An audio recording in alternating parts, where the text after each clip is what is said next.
All right. We are on YouTube finally. Sweet. Nice. So start getting these links out. Yeah, send me the link so I can tweet it out.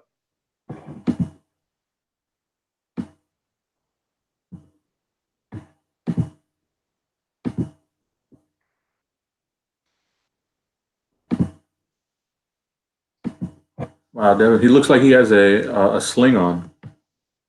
It looks like it. His hair still confuses me. It's better than it was when he played, but still. Yeah, when he played, it was just like a hornet's nest. It was a fade in the front and then a dreads in the back. It was some weird mullet.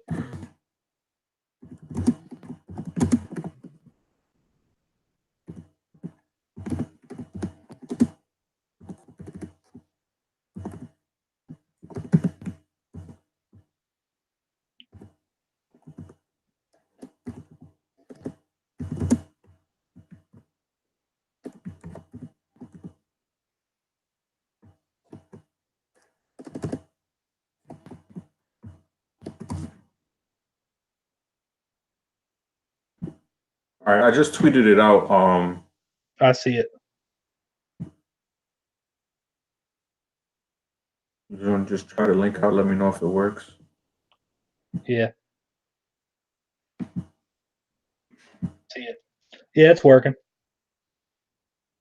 Finally, after an hour and a half, we just need everybody else to join in. Alex said that it kicked him out. So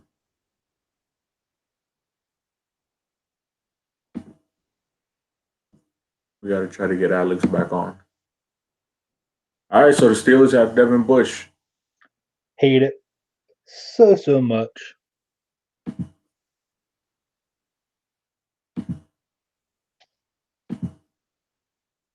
So they got the 20th overall, their second round pick, 52 overall, and then the third in 2020. Damn. They gave up more for Devin Bush than they got for getting rid of Antonio Brown. It makes sense, right? Yep. Man, this is some bullshit, bro. We were just talking about this shit. This is some bullshit. Oh, man. This is Daddy.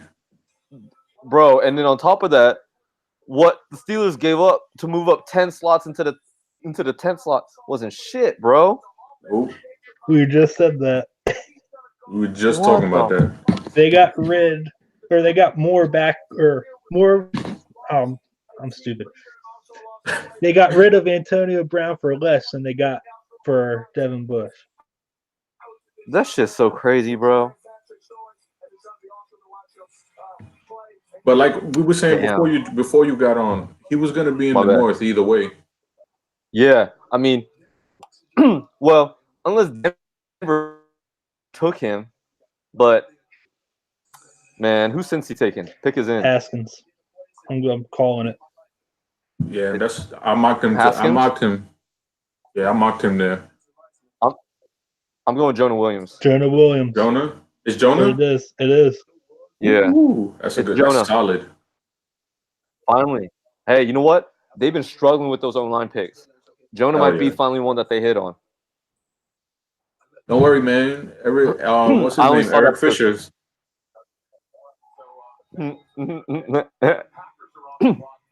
Man. Oh, by the way, are we live on YouTube as well? Yeah. Yeah. We're live. I just tweeted out the link. All right. After an hour and a half. Man. Yo, it was so much easier. It was so much easier last year. I don't know what the hell happened this year. Bro. Yo, and now the Steelers and the Ravens don't have second round picks. That's weird. The Ravens will get one. Let's hope so. Damn. Yo, the Giants really picked Daniel Jones 6.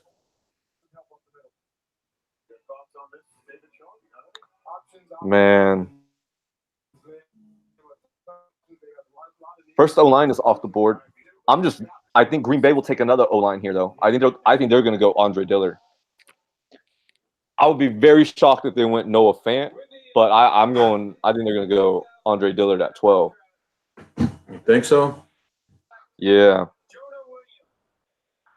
All right, I just tweeted out the link for us. Yeah, I just retweeted it as well. So Jonah Williams to Cincy. Is Taylor really going to follow? What'd you say? Sorry.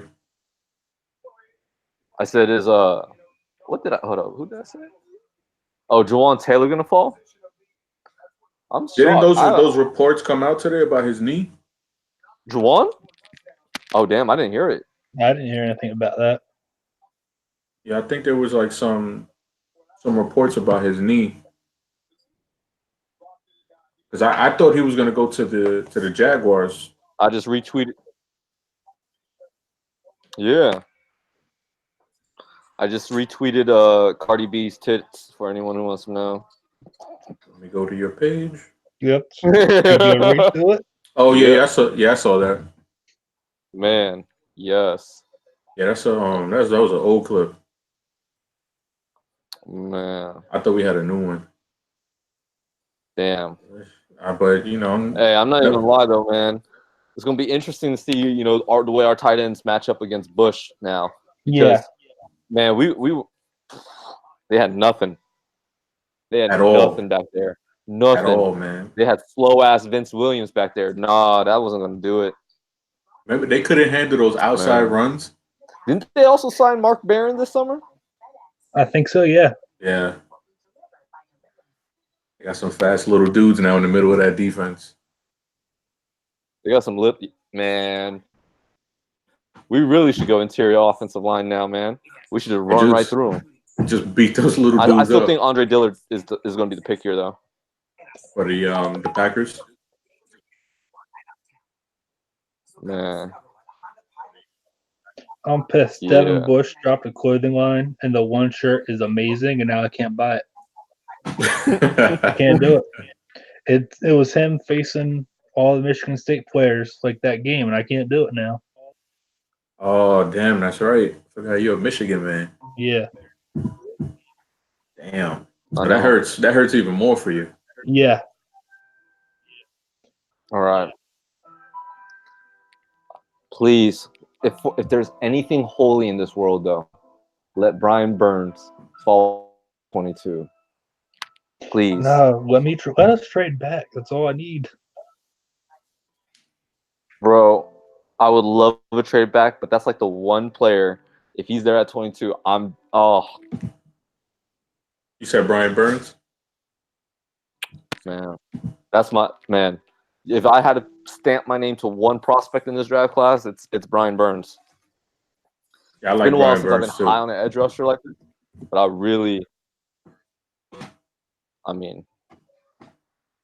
Brian Burns was fifth on my overall ranking.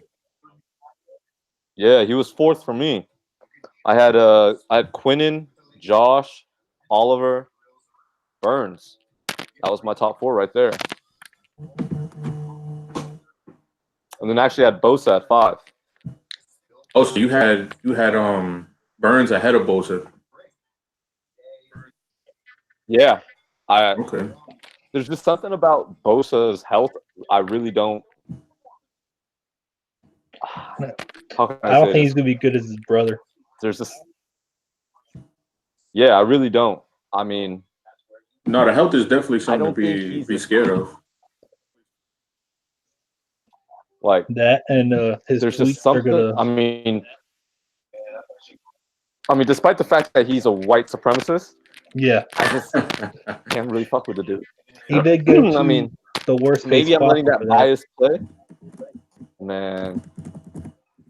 And he went to San Francisco, which is such a funny fucking place for him to go. Best place for him to go. For it. That's just gonna be comedy. All right, pick is in. And Montez Sweat is still alive. Rashawn Gary's still alive. Sweat's heart issue was a false flag, so it's all good now. Whoa! I just said Gary. No. They- Packers are taking Rashawn Gary. Whoa. Wow. They want all the pass rushers. That's him and Devin Bush go back to back. That's or almost back to back. That's crazy. He needs to go back to back. Well, one pick in Man. between. I was convinced he was falling to Seattle. Yeah, he went earlier than I Yeah. thought. I guess they're fine with his shoulder. He said he's gonna have to play Wow. with a brace on for a year, I think. Well, he pretty much did Yeah, all 'cause this didn't they past say- year. But didn't they say that he was probably going to have to play the year with the injury and then get shoulder surgery after this season? Yeah. Yeah, that's what they said. That's what I thought. Man, Which, where are they going to line him up at, though? I think they could move him You know what all I mean? over. They could Yeah, use he him the way we I'm- did with Zadarius. A base, because the Darius, oh yeah, they have Zadarius too. That's even scarier. They have Zadarius and Preston Smith now. He's gonna be this is such an interesting pick right here. he's gonna be like inside out. I'm like really shocked. If you would have told me they were going pass rusher, I definitely would have said Brian Burns. Well, Gary's more of a tackle, so that probably helps. He came Yeah, 'cause- into And could what's do weird so about that much. is that definitely. I mean, are they going to line him up as a 5 technique, maybe? Honestly, I think they could move him This is all gonna be around like a chess piece. I think they can do that. But you know what's really funny about that is that I feel like that's why they signed Zadarius, because that's exactly. I mean, I guess they have 2 front 7 chess pieces in that regard with Gary and Zadarius. But man, I don't know. I mean, I'm not high on Gary at all. By the way, I prefer Winovich over Gary. But I'm back and forth because seeing how they both played. When he's healthy, he's a freak. I was watching something on him on the NFL Network, and they showed pictures when he was 2 years old, and 12 years old, and he was a monster. And he was the #1 overall bro, recruit going into college. I get that, but man, like, one, the dude played on a talented defensive line. All right. Very And I talented. get it, but this man's lack of production has to be. I mean, I get you can talk up the talent, but I mean, he had opportunity. Like he had a lot of one-on-one opportunities, and he didn't capitalize. This Well, he man got was rich. not productive by any means. Just, I mean, yes, the little different position. But he was Like also I would just say, schemed. I mean, like we talk about production. He was schemed to not have the production. He was schemed so everybody else could get better. And it was double and triple team I mean- virtually always. And they've had a lot of talent on that defensive line over the last few years. So that's yeah. interesting. I don't know, man. But he was I don't feel comfortable spending a top 20 pick on Rashawn Gary for myself. oh no. If I'll say that I'm very glad he went, because if you fell to 22, he was he gonna would take be it. a guy that He and I would be terrible. Yeah, and I would have been very upset. So I'm happy about this. No, I mean I'd rather have Please. Winovich because I like the dude better, but you have to look at Rashawn's 2017 film to really see it. 2018, he was too hurt. You send me 2 games to watch in 2017, and I'll go back and watch it. I'll have to go look. I know Because for me, the Outback Bowl was one of them. okay. All right. So 13, 14, we're 9 picks away. Montez Sweat and Brian Burns are still alive. All the offensive Line linemen hasn't are been still touched good. yet. So we still pretty much Juwan Taylor's still there. Andre Dillard's still there. As far as the Cody tackles Ford. go, Cody Ford's Still still got there. Haskins. I mean, that's 5 prospects. You still got Haskins and Yeah. Locke. So that's like, hopefully that's man, over the next 7 pick. That's Haskins is And going to the Redskins. I'm calling it. I would, Yeah, I feel like Washington, they've been wanting to move up for Haskins, and now they've got Haskins falling right into it. What's up, man? What's going on? Hey, what's up? Oh, How you there we doing, go. fam? I'm cool. There's just old man trying to figure out technology. Hey, Don't worry, I'm good, young. man. I'm young, and it took me an hour and a half to figure out. So don't worry about it. Cool. Yeah, we had too many issues. Everybody, this is Mike. I don't know if you guys know him. It's Abu Kari on Twitter. yes, he's brilliant. Yeah, I'm yeah. a big fan. Appreciate that, man. Appreciate that. That's way too kind. I'm just out here in these Twitter streets trying to learn a thing or two. One of my really good buddies is a Packers fan, and his reaction to this shit was to the Gary pick was fucking kill me. All of you have 100% permission to shoot me directly in the fucking face. In the group chat that I'm in. Yeah, So Mike, I just Mike, what do you think so far of everything that's transpired early in this hectic draft? I mean, the draft never like lets you down in terms of surprises. There's always something every year that catches you. Like, I don't think anybody saw Farrell going at 4. Good player. I'm not knocking him, but I don't think anybody saw that coming. The funny thing about the Daniel Jones thing to the Giants is that was like so widely reported, like it was gonna happen, but I don't know if it was necessarily at that pick. But so many people were against it, right? Yet it still happened.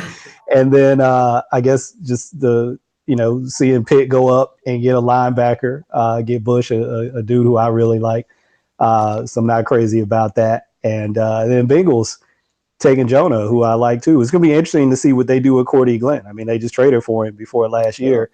But Cordy was awful last year. Yeah, so maybe they bump him to right tackle and Jonah starts at left. Maybe Jonah goes to right. Maybe Jonah goes to guard. It'd be interesting to see what they do. And then Rashad Garrett, freaky dude in terms of athleticism, but he didn't produce. We were just talking about that. Yeah, that's what we were just talking about. I mean, when you look at him on tape, when he makes plays, it's like something you rarely see, like that ability. The way he moves, but he just doesn't do it enough. Like there's no metric of production where you can at least point to and be like, hey, like for instance, Ed Oliver played out of position, played a zero, two gapping zero technique at Houston, but he still created disruption. And you still could see that on tape. You can still see the pressures on tape. It may not have led to sacks, but you can still see the disruption. But with Gary, it's so rare that you're just like, I just can't put, like, it's very hard for me to be like, I get the measurables are off the charts, but I'm not willing to risk it. Like, it's just not something. Oh wow, Christian Wilkins. Is that who they're getting? Okay, so that's really interesting because Atlanta was targeting Oliver and Wilkins. Now, even though Atlanta, this is where I think the Marcus Lawrence is going to be kind of a sleeper right here for me, for Atlanta, to pair with Grady Jarrett. But Atlanta is a team that I could also see take Brian Burns, which I would cry. They're getting Marcus Lawrence, the nose tackle out of line. My bad. Man, I know everybody knows Atlanta loves those like super freak pass rushers. Just defensive line in general. They just love those super athletes. So maybe Montez they go Sweat or Burns right here would be very. Sweat. The crazy thing about Sweat, did anybody else see that tweet from Ian Rappaport? How do you listen to Sosa and Large Heart? Oh, my bad. Like, I understand there's a lot of things that, two different doctors could, look at the same thing and come away with a different opinion. But that one seems like kind of hard to, it's such a huge, it's not something small to something. We're talking about a heart condition here. You know what I mean? Maurice Hurst dropped, 4 rounds because of that last year? But it was a little different though. They didn't let Maurice Hurst participate in the combine, which also made the whole perception of the situation much worse. Because they found it sooner. Yeah, versus Montez, they still let him participate. You know what I mean? Yeah, but he was still a late first projected, and he was a big steal. And they did the same thing with Star Lotulelei from the Panthers. Yeah, and he still went early too. Yep. he still went mid first, but he was like a top 5, top 10 guy. But he ended up going like more close, dropped only like a handful of spots due to it. Yeah. Man. Watching these Clemson dudes, every time you see them, it's just like every one of those dudes is going to get drafted probably, except for what's his name, Austin Bryant. Well, I can't even say Austin Bryant will probably get drafted. I mean, Yeah. He'll get drafted, but I mean, it's amazing their whole D line is going to get drafted. And 2 in the top 15 so far. It's crazy. man. Everybody in the AFC East so far defensive tackles. Yep. Jets with Quinnen, the Bills with Oliver, and the Dolphins with Wilkins. That inside pressure, baby. That's the only chance you got to get. You got to get to him quick because the ball is coming out. Yeah. I think the Falcons are going offensive line here. Yeah, I think they go offensive line. I think Falcons? they're going Bradbury or Cody Ford. I'm gonna stick with my gut. I'm gonna go with. Oh wait, Pickett's already in. I want to say DeMarcus Lawrence just because I feel like at some point soon we're gonna see that nose tackle go off the board. Dexter Lawrence. Why am I saying DeMarcus? That's why I was like, wait, what? I'm so man. Yeah, and earlier I was calling Trevor Lawrence DeMarcus too, and I was like, wait, I'm all over the board with but Dexter Lawrence is who I expect to be taken off. I think he's one of those guys that like the league might value a little higher than us as fans do because I rarely saw Dexter Lawrence in first round mocks, but I think he's going to end up going. I was right. Oh, whoa. Lindstrom. Chris Lindstrom. Lindstrom. Wow. Yeah. Ooh. Before any of the tackles, right? Have they had a tackle go off yet? Jonah. No, that's right. To the Bengals, yeah. But he's going to be a guard in the NFL probably. You think so? That's what they're saying. They're saying. Oh, Jonah? Yeah. They want to move him in, but he said he's a tackle. Yeah, I think they should leave him on the left side and scoot Cordy Glenn over to the right side because Glenn is always hurt either way. So you might as well just get Jonah used to being on the left side. Yeah. Lindstrom is an interesting pick. Lindstrom was a guy who got talked about for the Ravens a little bit, just because everybody's singing about interior O lineman. And I think people thought he probably was going to be a later part of the first round kind of guy, but good player. I watched him a bunch, and he was. I think there was a game where I saw him against might have been Arizona State. I don't know who was. It was a defensive tackle he was going up against. I was like, man, this dude is good. And I didn't know who it was. It turned out it was Renell Wren. But so it was him, and I think there was a Florida State game too where they have a D tackle who's not in this draft. He's an underclassman. He's still there as Marvin or Marcus. Williams. I can't remember his last name, but the guy can move. He's pretty technically sound from what I can tell. I don't think he has a great anchor. That was kind of my concern with him, but getting stronger in the NFL is not. You're going to have plenty of time to, get with the strength and conditioning staff, to get with, dietitian and all that stuff. So, you can't assume that guys will get stronger, but, there at least is a plan in place to do that. But I liked him a lot as a player, so I'm not surprised actually to see him go here, I guess. Yeah, I thought he was a solid player, like one of those guys that he's gonna start, he's gonna be in the league for 10, 12 years. Just a solid guy. And I knew the NFL was going to love him a lot just from how he is, how he was in interviews and stuff like that. I knew he was going to go a little bit earlier than everyone else thought. Now, I think Bradbury isn't going past Minnesota. I think they're going to snag him up if he's there. But, man, you can even argue at the same time Juwan Taylor's still there. You know what I mean? Yeah, but I don't know. It's one or the other. Yeah, and Bradbury would be such a good fit for them with Kubiak there. If they're in that stretch zone, he's a perfect zone. Built for that offense. Yeah, he's built for that offense. He really is. And what's great, it's starting to, is Washington going to bite and take Haskins here? I feel like this first round could not have gone more perfect for them. Yeah, because there was no first off, wanted to trade up. Yeah, they didn't have to move. They didn't have to move, and they still got a chance at getting a quarterback. If he's their guy, he fell right to him. And you could almost say maybe the smoke about them having some interest in Daniel Jones forced the Giants' hand. Even though we knew the Giants were kind of maybe going to make that crazy pick, it kind of solidified it for them. And now their guy falls right into their laps at 15. I think that's just – if they don't take Haskins here, how far does Haskins fall? Does Tennessee consider him at you know? I mean, I heard Does Tennessee Denver was considering Locke or Jones. So Yeah. And I mean, now this is really – I thought 4 quarterbacks were going to go top 20. And I just heard noise. It wasn't. I'm not sure how true it was that Carolina was looking at some quarterbacks I think that as well. was just noise. Yeah.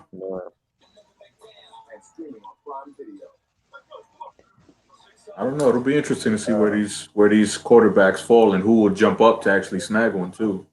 And Carolina at 15 should be celebrating because I didn't think Andre Dillard or Jawan Taylor was going to make it to them, and now they have a chance at taking one of those guys too. I mean, they could take Montez Sweat as well as an edge rusher, or Brian Burns. But man, I feel like they have to protect Cam, and they gotta rebuild that O line because that O line is atrocious. So since you're wondering where Haskins falls, Denver and Oakland still have their picks. Yeah, man. So Imagine Denver if can still Oakland, get them. man. Oakland can still get Haskins too because they have the ammunition to move up. Yeah, well, yeah, they have 2 picks.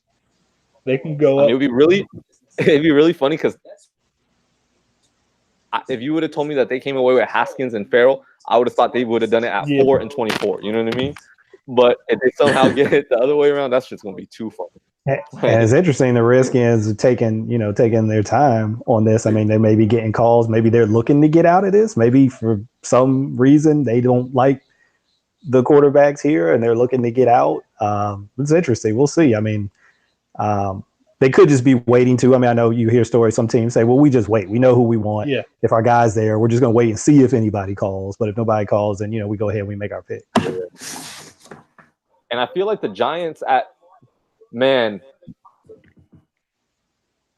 we could maybe see the O-line run happening between Carolina and New York right here too. But New York could take a pass rusher as well. I mean, man, this shit. Haskins to the I would not have Redskins. guessed that it was going to go down like this. Alex, It's crazy right now, you seem overwhelmed, Alex. You seem very happy. Because I'm just praying, bro. Brian Burns falls another 6 slots, man. Like this is like that I could be the last year- pick here too. Now Haskins is going to DC. I mean, it definitely could be. Is it He got official? the call. Yeah, he just got the call for it. Wow, There you go. Local guy, right? man. He's from this area. So, Yeah, he grew up there. Wow. His party's there too. He's not at the draft. Yeah. Yep. So we still have Brian Burns, Montez Sweat. You got Cody Ford still, Bradbury.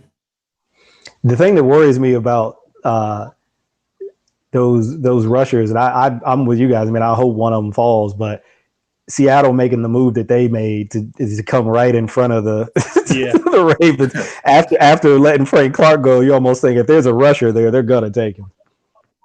But I heard they're trying to move back too. Man. You think they try and move out? They've said that they're trying to move back with both their picks. Okay. I've been hearing reports everybody like 20 and down are trying to move back. Seattle, don't they only have like 5 picks in the draft? Yeah. Well, they did up until that Frank Clark, so now I think they have 6 picks. And they have 6 picks. they have no pass rushers on their roster at all. I just hope we trade back. Hold up. They didn't take Haskins. Who do they take? Because that's what I'm getting everywhere. Oh, never mind. I think my buddy just got bamboozled by a fake tweet. It's dangerous. This night is super dangerous. Wait, hold on. Maybe not. This is so crazy. No, I just There's I follow a reporter at Haskins' party, and he filmed Dwayne Haskins getting the call. Oh, okay. Then yeah, I don't know why. Yeah. Sports Illustrated just tweeted. Yeah. All right. I'm hold up. Why is there so many people saying that they took Dillard here? No, I just retweeted that video. Oh, okay. I bet it's Carolina that takes Dillard. Yeah. Yep. Haskins. Schefter just tweeted. Rappaport tweeted it. Yeah. Yeah. I bet it's Carolina that's taking Dillard, and someone's fucking that shit up. which is a great pick for them because they need offensive line. They definitely need a line. I mean, Cam, one of you guys already said it, but he just can't keep doing what he's been doing at that level. I mean, it's a part of his game, so he's never going to stop, but he's not going to be able to hold up. We saw that, last year. He's just not going to be able to hold up, taking the kind of punishment. Even at his size, I mean, he's like a linebacker running around out there, but still. Yeah. You can't take that beating week in, week out. He could barely throw the ball 40 yards last year. I remember. And it's rare to see that from Cam because Cam has a cannon. That's what shocked me about Lamar. I mean, Lamar is like 40, maybe 40-something pounds lighter. He was taking that kind of. He can't take it for 6 games. There's no way he can take that for 6 games. Yeah. Wow, Daniel Snyder actually stayed patient for once in his life. Yeah, maybe he played some people this time. Wow, for the first time, he didn't fuck up. Didn't they say that the kid was the one taking over for this pit? Yeah. Yeah, that's what I'm saying. Maybe he played some people. Maybe all of that was smoke screened. Yeah, they're saying Dan Snyder's kid took over because the last time Snyder did, they moved up for RG3. Yeah, that was. Man, I really thought they were going to make a really terrible trade and move into the top 5 for a quarterback. The fact that they were able to just sit and let Haskins fall to them at 15, I mean, that's pretty sensational. And even though we've said about Seattle taking the edge rusher at 21, the one thing that we can talk about is that, or Denver, they're at 20 with Drew Lock still on the board. I feel like Drew Lock's about to come up into the mix here. But if not, if all these teams pass on Drew Lock, you could tell the Ravens are going to try to sell 22 for a team that wants to move up for Drew Lock. Oh, yeah. Who that is, I have no idea now. Oakland, maybe. I don't know. Because there's nobody who needs a quarterback. They could. Maybe Miami. Has Miami got a second? Miami, though, I mean, all points signed. Yeah, I mean, I feel like Miami, though, I think all points signed, like, show them trying to tank for Tua. Yeah, exactly. I feel like that's like the GM, worst kept secret. I wouldn't take a quarterback at all this year. I'd tank and get Tua or Fromm next year. Yeah. None of these quarterbacks. They got this magic, and you can get, if he can stay healthy, you can get through a season with him. I mean, I'm not saying he's going to take you anywhere, but if you're just, just trying to get through a season, you get through a season with him. Because apparently they're the favorites for Rosen too. So that's true. I keep forgetting about him. Yeah, he's he's got to go somewhere, right? I mean, if you miss out on one of these quarterbacks, Rosen is definitely not a bad consolation prize. That's for sure. But are you going to have to give up your 2020 draft to get him? Yeah. I feel like Dillard or Taylor has to be the pick here for Carolina. It just makes way too much sense. Please do not take it. I mean, but so many of these teams could take an edge rusher right in front of us too. So it's like, but I'm like, please. So just to get everybody, where everybody is, who do you guys want? Right now, as it stands, Brian Burns, and it's not even close. I'm still on team trade back. Team trade back. What about you, Mike? Yeah, I'm on trade back too. I mean, I like Burns. I like Burns a lot, actually. I'm not that much lower on Sweat too.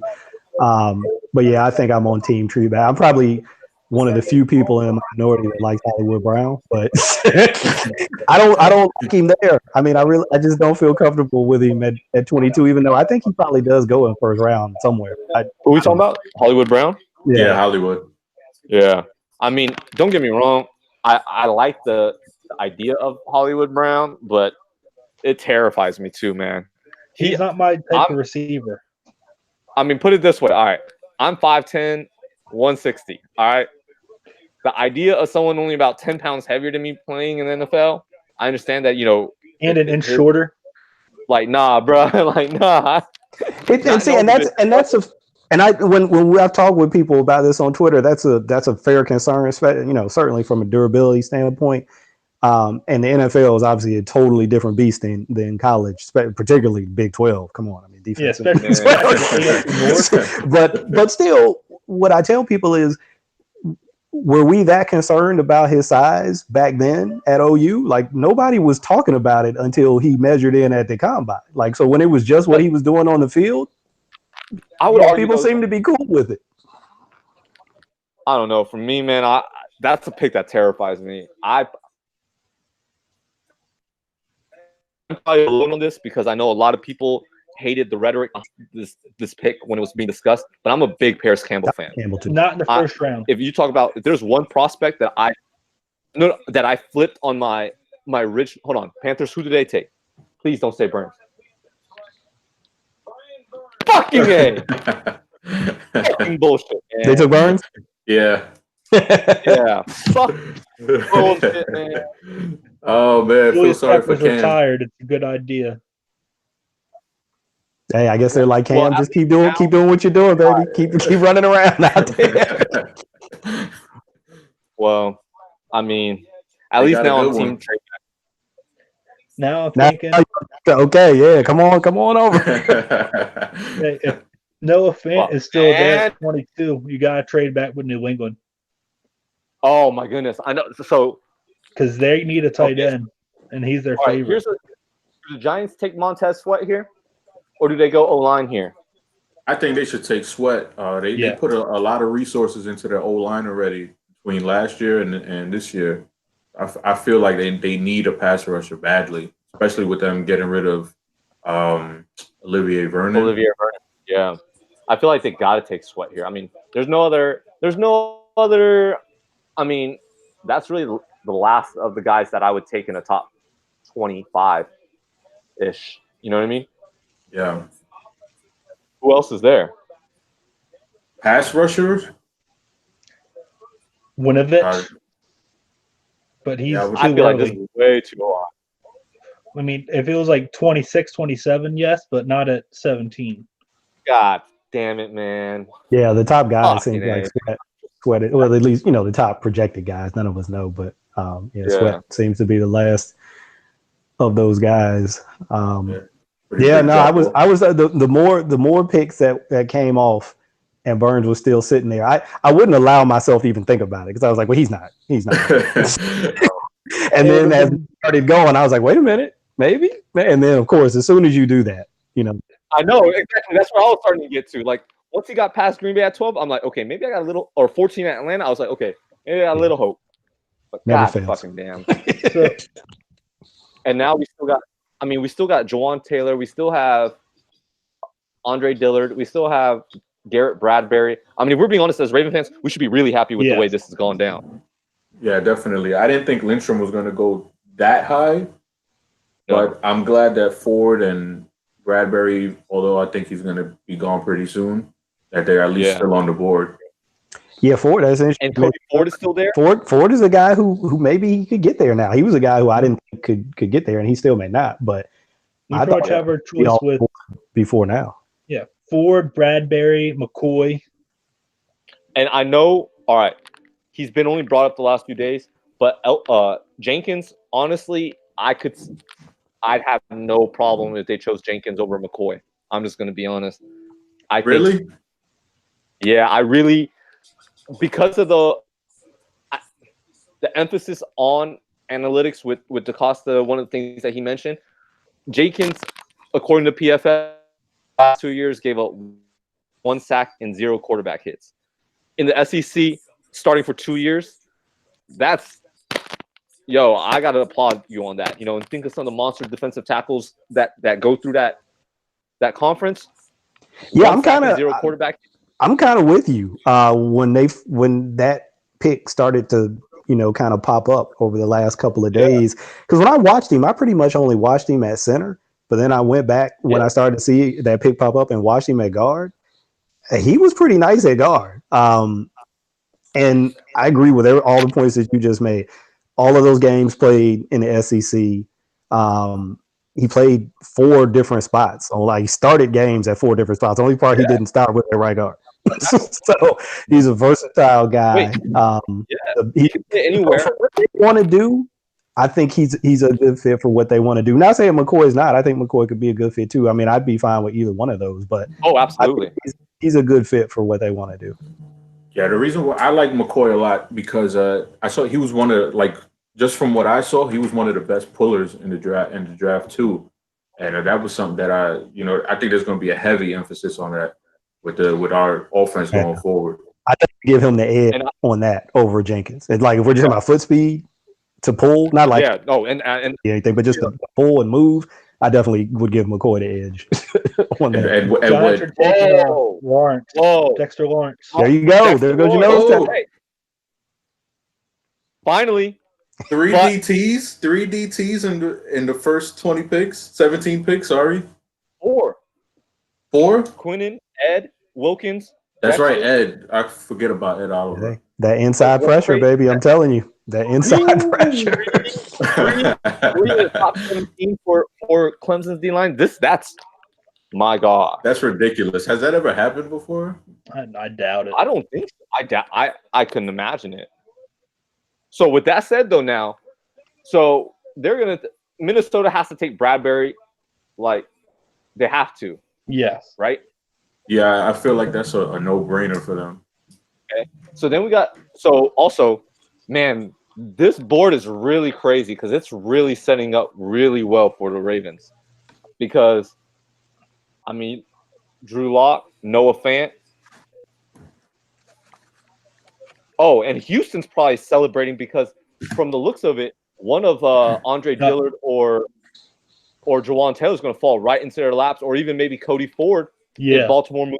You know what I mean? So Houston's probably And they have Noah Fant Yeah. if any of them are gone.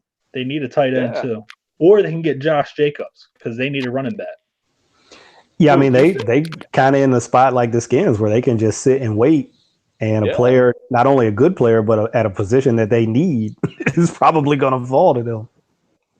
This, as chaotic as this draft has been, it's been really good for teams kind of in this range that I didn't think it was going to be as good for them, which is kind of crazy. I'm actually this has been a really fun for the lack of trades. It's been a really fun first round so far because I expected a lot more trading to take place. We've had one trade. We're still waiting on a Josh Rosen potential trade. But man, I mean, if you were to tell me that we're 5 picks away and Montez Sweat, Cody Ford, Garrett Bradbury, Eric McCoy, all these guys would still be alive, I'd be kind of surprised. Yeah, that's crazy. And that all the receivers are there. Dillard, Yeah, all the receivers are there. All the players are there. I mean, that's crazy. No corners have been taken too. You know, so I'm very curious to see what Eric does now. So I'm thinking, since everybody thinks we're going offensive line, you know how everybody's saying receivers won't play for Baltimore? You think top offensive line free agents are going to want to come here? That's Definitely. a really good point. That's what I think all so. offensive linemen want to do is run block. Yeah. Yeah, if you want to get in somebody's face, this is a place to come. Go. So do you just not go offensive line here and just think, oh, next couple of years, let's see the free agent class? No, at the same time, because we have to think of it this way too. Like if you look at the interior O line right now, they need to take someone. If it's not here, sometime soon. Because let's say Yonder retires at the end of next year. Oh yeah, You're banking a lot of free agents. Yeah, a lot of that money on free agents. A lot of that cap space has to go towards, Marlon extension, hopefully a Judon extension, possibly a Stanley extension, and who knows who else they prioritize for extending. Right. I just think that it'd be smart for them to take someone that we can say, hey, you know what? Anchor the middle. We have our bookend tackles. Transition it that way. We also have to see if I don't want Bozeman can make the shot, though. Bozeman might be able to be a decent center. Yeah, the only thing I've wondered about it is, will they consider it just O-line in general, aside from a tackle? So we're talking centers or guard. Will they look at it in terms of value and say, because of what we do and who we have at quarterback, we can still get O-line in the later rounds. We don't necessarily need to spend a premium pick on an O-lineman, because a big part of the success that they had last year, and obviously they're going to tweak some things, is you get so many eyes in the backfield on Lamar that you don't necessarily like maul guys when you're blocking. You pretty much just got to get in position or get in angle. Now it's football. You got to be physical. I'm not saying that, but I think he adds an element where maybe you don't need to spend premium picks on O-line, but we'll see. I mean, it's going to be. I will say this though: if you were to ask me to rank the tiers of our need in the most dire need, edge rusher and wide receiver, interior O-line's always spoken of in that same tier. But I would always say, to play devil's advocate, we're returning our top 6 O-line from last year. You know what I mean? You could actually no, our top 7 O-line if you include Bozeman. So it's like, could we use an upgrade along the interior? Absolutely, especially with the style and brand of football we want to play. But if you look at our wide receiver and edge rusher positions, we don't have the depth or the talent to be able to say, hey, yeah, we're returning those same kind of players. And think about it. Our offensive line, we've had people in their last year, their rookie contract, step up and start and then become the highest paid position player somewhere else. Yeah. Yeah. So I would say, and let's be honest, if we're being really frank, Matt Skura has played better and better I'm actually kind of excited to see what he can do next year. You know what I mean? That's what I'm saying. I think Matt Skura, I think he takes too much heat. He's not perfect, but he's been progressing from last year when he was playing mostly guard to this year, first full season playing center since he was at Duke. I think he's been progressing nicely. And if you look at it, I know it's not, progression isn't always linear with players, but when you look at his progression, his career started off better than Jensen's did. Yeah. Jensen was on the practice squad and got cut. He was almost cut before he balled out.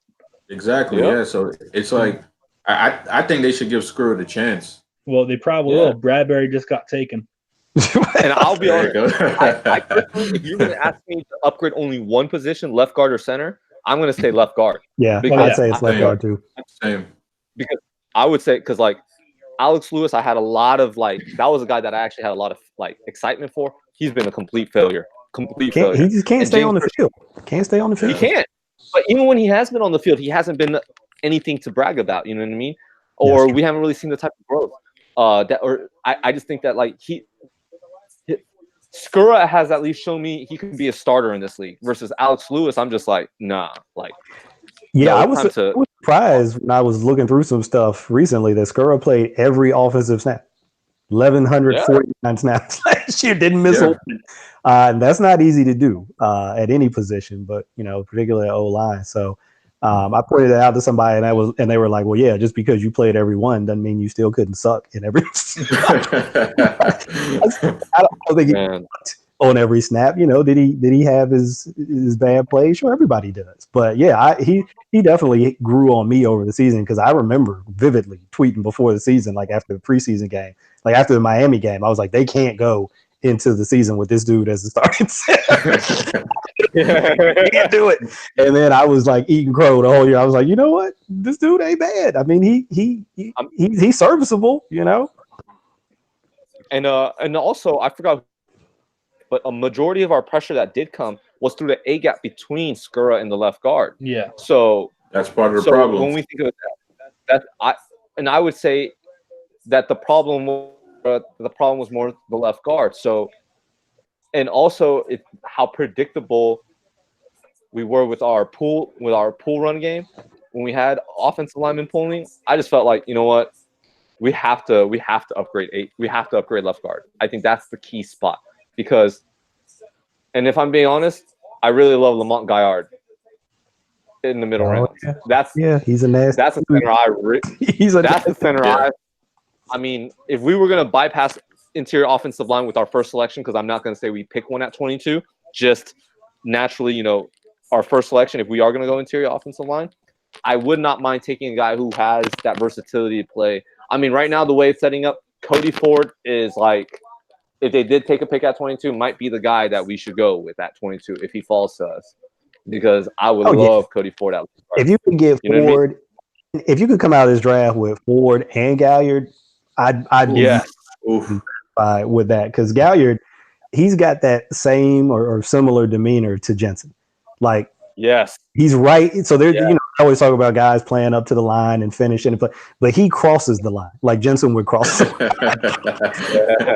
You got to be careful because sometimes that'll cost you a penalty. But I like it. I love the attitude of, you know what, you're gonna want to meet me out in the parking lot after this game. You're gonna hate me because I'm going to give you something extra on every single snap. Every snap, Yeah. I'm giving. And that's what you want from those old linemen. That's exactly what you want. Because I think that sticks with guys. I think guys are like, man, this dude, he's an ass. I mean, every And to go along with that similar mindset, I would love Nate Davis if we did not take an interior offensive lineman with our first pick. If we were able to, like a Nate Davis, Lamont Guard, man, that would be. Yeah, Davis is a good player too. Davis is a good player too. Is not. I mean, I think people who like you guys who follow the draft know his name, but maybe a lot of other people don't. But he's a good player. You talk about really. You talk about yeah. He's looking to snatch souls out there. So Hey, shout out to Cole Jackson, because Cole Jackson was the guy who put me onto Nate Davis, and of all the guys that he shot at me, he kind of gave me a list of like 10 to 12 names to look at for the middle rounds for as far as interior offensive linemen.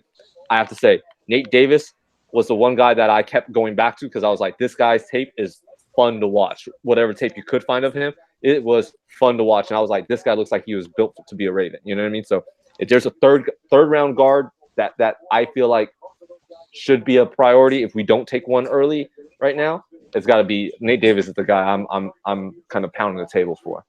Yeah, Cole put me on to him too. I'm in a chat, sort of a draft chat with him and some other guys. So shout out to Cole Jackson at Cole Jackson RSR. Let me give me. Yeah, shout out to Cole Jackson.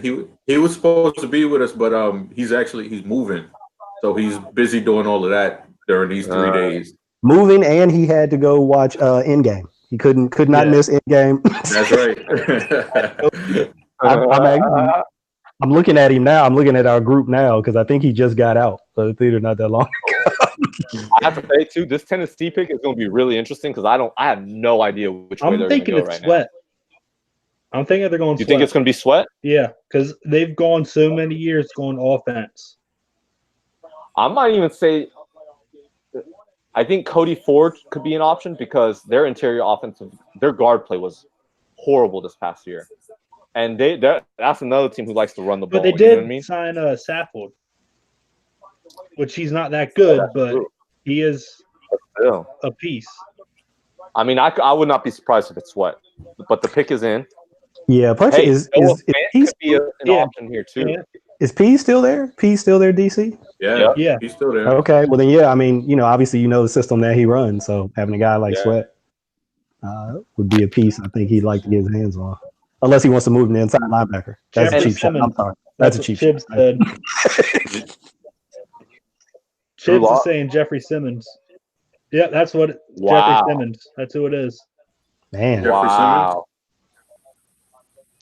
That's bold. I can't even argue with. Okay, I'm not even gonna. I can't even be upset about that pick because that's a guy. If you're okay with waiting a year on a guy, but he also has that video of beating the woman. You know what? But let's put that video a little bit in context too, though, man. Like, it was him in high school. He was protecting his sister who was being jumped. I'm sorry, I got a little sister. No, I don't care if it's a model. You know what I mean? I think it's such a.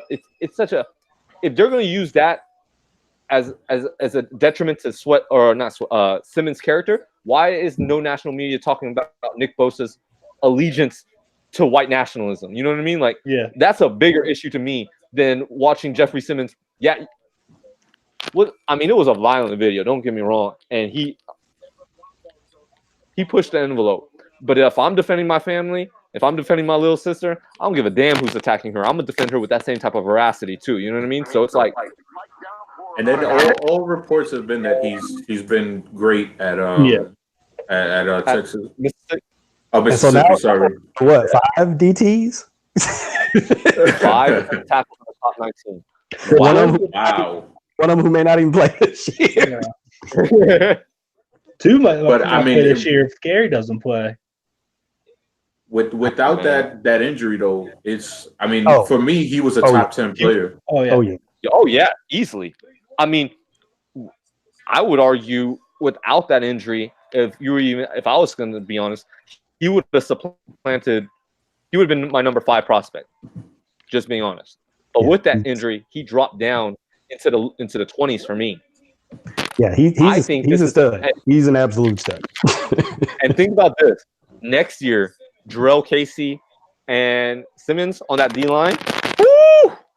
Harold Landry coming off the edge. Did they Yeah. get Cameron Wake this year too? Yeah, that's right. They got Cam Wake.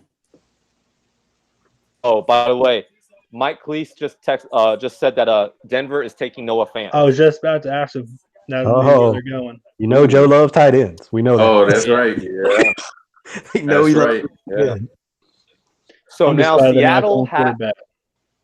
All right. So what's crazy though is like, let's get back to this. If you would have told me that we might have a shot at Cody Ford or Montez Sweat at 22, that's pretty.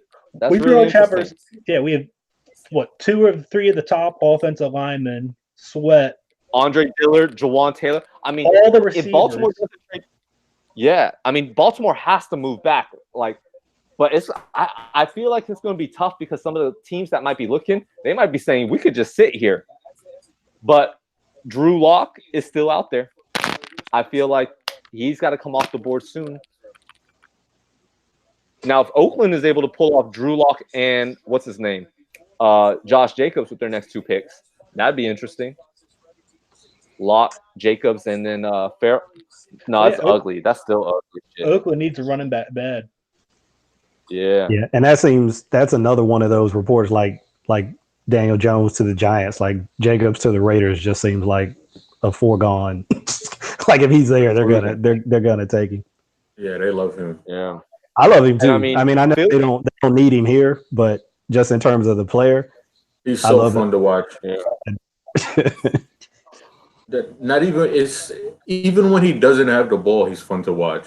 Oh my God! I mean, do you see any of those clips? I I think it was Jeremiah who was tweeting out clips of him on special teams when he was an underclassman, like lighting dudes up. Man, I mean, if we didn't have such pressing needs, that would have been I would have loved to see a Jacobs in backfield, bro. If we That didn't would've been find fun. Ingram, I think that's what we were going to go. Yeah. But I think we're going to pass on Sweat if he's there too. I don't think I don't think DaCosta wants to draft somebody with that questionable heart with his first ever pick.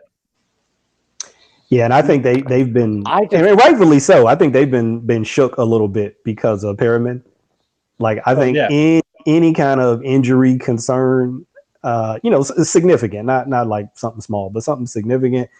That's why I think they're out on Metcalf too. Thank God. Yeah, I think that's what's in the back of their mind, and I can't blame them. I mean, you have that happen. I can't blame you. It didn't help that Metcalf posted that picture when he was at Baltimore too. Yeah. And there was also a report that came out today that he rubbed some of the 49ers staff the wrong way too. So maybe there's some personality issues there. I think they're going to trade back because just the way the board is falling right now. I mean, Seattle could even trade. I mean, if Seattle doesn't test Sweat at 21, I mean, they could go O-line as well. They could go. And safety. Like you said, they could trade out. Yeah. They could trade out. Maybe Houston wants that tackle so bad they say, look, we want to leapfrog Baltimore. Please, if I'm Baltimore, I'm like, yo, let's just flop for a 4th round pick. Send me a 4th round pick for that one move down, please.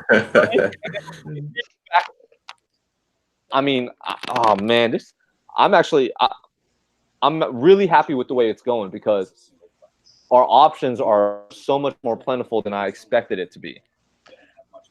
They'll be getting calls. Yeah. I think they'll be getting calls for sure. Trade back with the Colts so the Colts get Sweat. Oh, that could be an interesting one. I could see that. I mean, or you could say the Eagles because the Eagles have shown a lot of interest in Josh Jacobs too. Yeah, because they have so many rental backs. Yeah, I think is it just me? Business. But this draft has gone really fast. I mean, we're barely at 7. And we're already at pick 20. Yeah. I feel like this has been going pretty fast. Maybe I'm crazy, but I mean, I would guess that this might be over within the next hour and a half.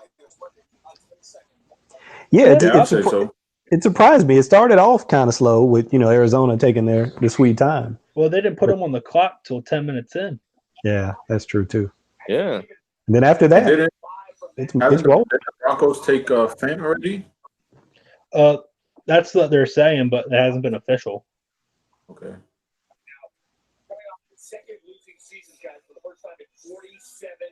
It's gonna be hard to pass up Ford if he's there though at 22. That's why I think they want to go back, because if he's there at 26, I'm fine with taking him. 26, 27. Yeah, you could probably go back. But if we're there, I also want Winovich really bad. He's been my draft crush since 2017. He runs around like a damn madman. We'll give him that. He's from Pittsburgh, which make it even better. They stole Devin Bush from us. We'll take their homegrown kid. All right, so now the question is Seattle. Who does Seattle take? I think they go offensive line. I mean, with the way the board has gone, I feel like they got to take an offensive lineman. Or do they go with Sweat because they lost Clark? Yeah, if I were them, I would go with Sweat and then just pick a O lineman later on with their second first round pick. Yeah, and then the other option too is if they wanted to, they could have their choice of safety because there hasn't been a safety off the board. They could go corner. I mean, no corner has been taken, and but he's going to take. Wide receiver is an option too. Yeah, because Doug Baldwin's getting old. They got a lot of options, and he's hurt. Yeah. I mean, once again, and Seattle could really sell this pick if they really wanted to a team that's trying to trade up for a quarterback as well, even though that might be something we're trying to do. Seattle could be sitting there at 21 waiting on phone calls because they're in a beautiful situation where they got the 29th still. So they can move back, let's say, mid-second or wherever and get a future one as well. You know what I mean? I mean, we've seen that Seattle is prioritizing building around Russ Wilson with draft capital by the trade of Frank Clark, so why not sell the 21st pick? And will they treat him like Carolina is treating Cam and say, we're not going to invest in O-line. We're just going to let you roll. We're going to let you run around and do what you do, and we're going to go another direction. You figure it out. Yeah, you figure it out. Honestly, I won't be surprised if Seattle goes after Hollywood. They might have the shortest wide receiving core in the league if that's bunch of little dudes running around out there. It's worked. Them or Metcalf. I think they can go wide receiver. But imagine Russell Wilson scrambling out, and then you have to guard Marquise Brown for that long. And that was my argument about why I thought he fit here, because I knew they used a lot of play action. I mean, you could just see that watching the games, but I didn't know they ran the most play action of any team in the league once Lamar took over.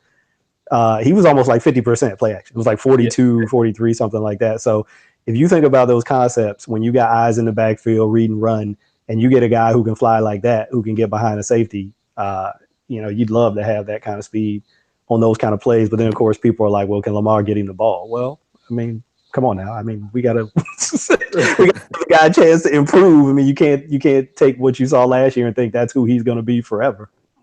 Yeah. And on top of that, too, man, like, we just need an infusion of young talent at the position, period. They do. I mean, and who knows what kind of receiver they covet this year. Will they go with the young flyer like Hollywood Brown? Or will they take the bigger physical guys that are out there too? Because I mean, right now, unless Seattle takes Hollywood, we really have our fair share of pick your flavor, whatever flavor it's going to be at 22. If they stay at 22 and pick. Now, something that someone tweeted, I think Jeff Zrebiak to you, is that if Seattle sticks and picks, it might be an indicator that not many teams want to move up or are giving the value to move up just because of the way the board is falling. Yeah, that's a real possibility too. Because as much as I want to trade back, I will contend, and I will always caveat it with this: the value in a trade back has to be worth it. Unlike last year, where I don't feel like the Ravens got all they could with that trade that they did last year, because I feel like they were just going to take Hayden. Like they had their mind set, like we're going to take Hurst. We're going to take Hurst. Yeah, which I don't hate. I don't hate going for a tight end because that was the biggest need last year. Also trading back. They traded back. Yeah, they traded back. Somebody wanted somebody. We figured somebody was going to come up, and because there were so many options on the board. I know there's just way too much. Could it be who is it going to be? Ian Rappaport tweeted it. Cody Ford is my guess. Someone's going to trade up and want him or Sweat. This is now where we may see the action as far as trades go. Yeah, I could see Cody Ford or Andre Dillard, to be honest, because I don't know how Andre Dillard is still here. I really expected Dillard to be a top 12 pick. Yeah, but you mentioned earlier that there was that report about, a lot of teams on the back end here around one wanting to trade. So this might be where we see all the trade action. Who traded? Green Bay Packers. Packers. This could be Andre Dillard here. Dillard? That's my guess. My guess is it's Dillard. Yeah, they're not coming up for a QB. No, definitely not. It's Dillard or Ford because they know Houston wants them in Baltimore. Yeah, has to be O-line. Yeah, and then I think this gives us a good chance to move back. Wow, so that means possibly that Seattle's got 29 and 30, which means they'll be making back-to-back picks. Yeah. It's pretty sweet. Which they probably trade out from one of them. It's like a snake draft. They're going to trade out from one of those for real.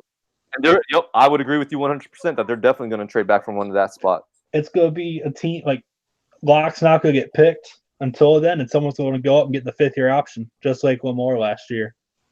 Oh, and by the way, because someone's trading up since Green Bay traded up, Montez Sweat's fallen to us at 22. So are we going to be that team that pulls the trigger on Sweat at 22? I don't think so.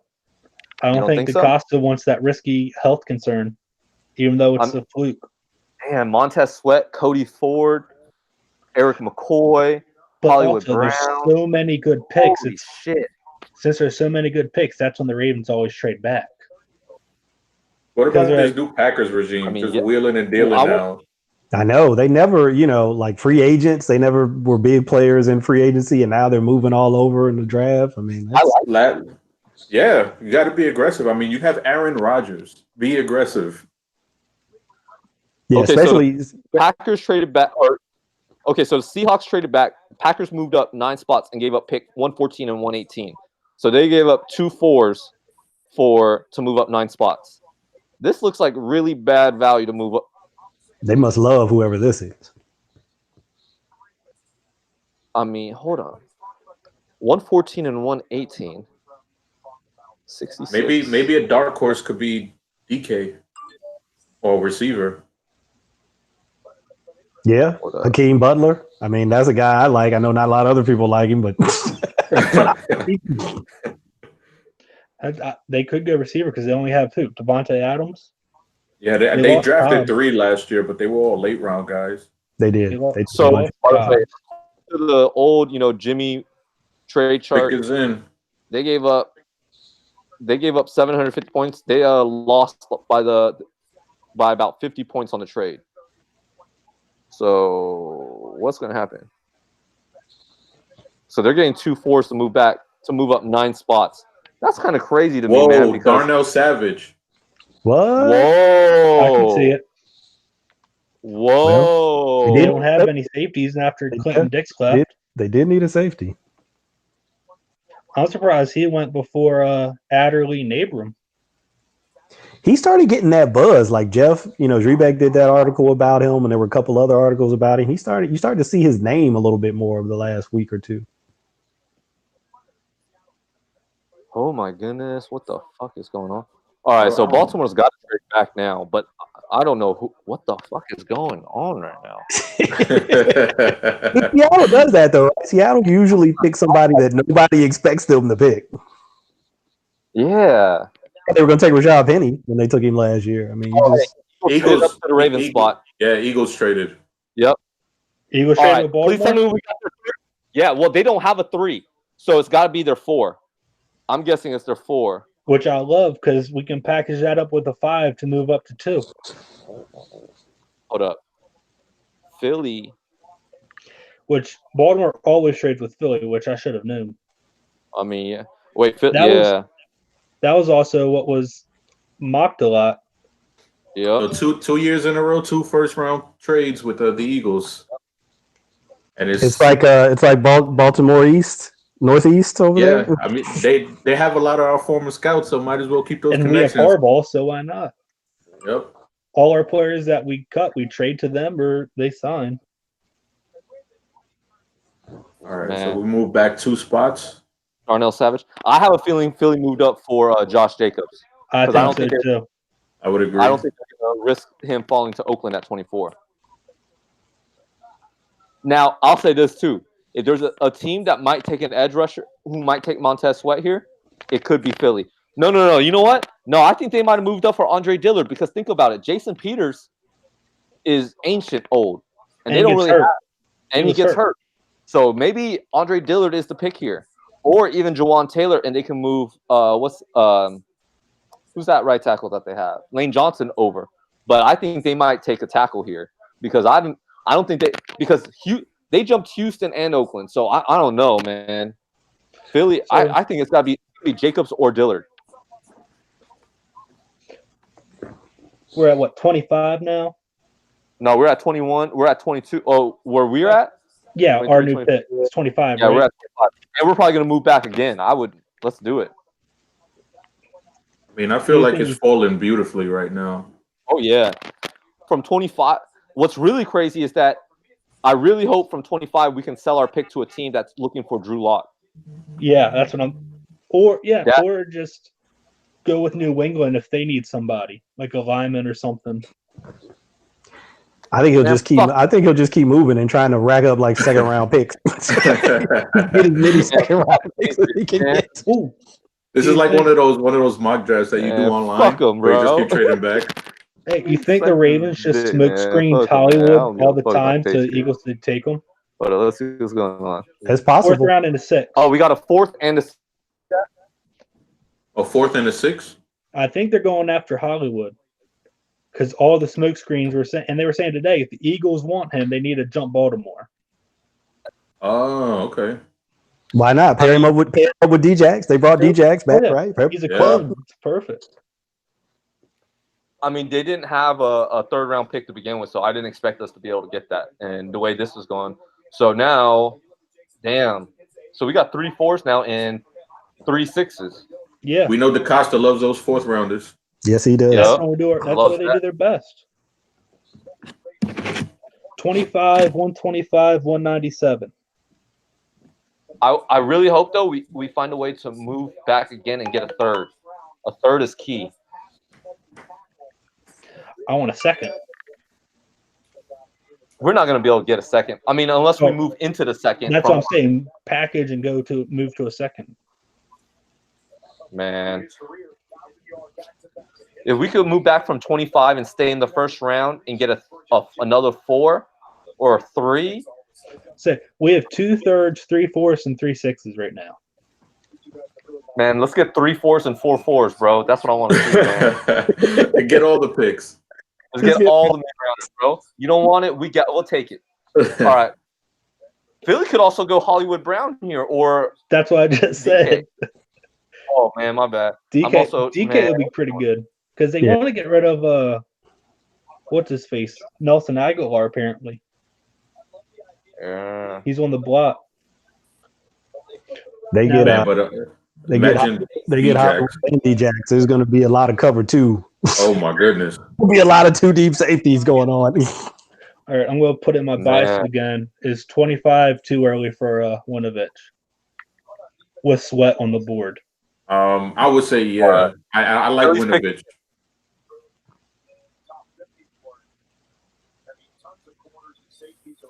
Eagles are taking Dillard. Okay, there you go. O-line, there we go. They jumped the Texans to get him. That's why. They probably knew they had to. If they wanted him, they had to. But Houston can sit there and let Cody Ford come to him. So, I mean, they're going to have some choices too. I just saw. So I don't know if you Houston's guys. Houston's got to take. Oh yeah. Take Taylor, you said. The tackle. Or do they go? I would say so, unless they want to follow the Carolina Panthers and Seahawks strategy. We might let them figure it out. Trend here. Did the Texans get Clowney an extension or just the tag? Just the tag, I think. So do they go Sweat because they know Clowney's going to get paid? They could. I mean, they were. There was a report saying that they were in the mix with wanting to trade him too. but I just saw something. I don't know if you guys did. 2 tight ends from Iowa got drafted before any wide receiver. Yeah. I mean, we knew they were talented. Yeah. And it tells you what people feel about these receivers, I think, in this class. They're all second round plus grades. And to be honest, I would like as even wide receiver because a wide receiver. I mean, I wouldn't mind it, but prevent us looking at the wide receiver position next year because next year's draft class for wide receiver one of the best potentially is sensational. It's one of the best. Because I would take Chenault, Judy, Higgins, and Ruggs. I take any of those over any wide receiver in this draft class and not even think twice. And Colin Johnson for that matter. Donovan Peoples-Jones, Tariq Black if he comes out. Oh my gosh, it's going to be unbelievable. I know it's early, but Ruggs, he's probably like one of the fastest players I've ever seen like in my life. Yeah, that looks like he's on fast forward. That Alabama receiving group is wild. Yeah, it's so wild. But I'm going to be biased, but it's worked because I saw the film today. Michigan's going to be Alabama 2.0 this year. Them are with their receivers. That spring game practice they filmed was amazing. Now who really has me excited next year is Swift from Georgia. Oh yeah, so nice, so nice. Anytime I was watching Hardman or Ridley, there was just something that he did, and it was just like I would have to rewind like 5 times.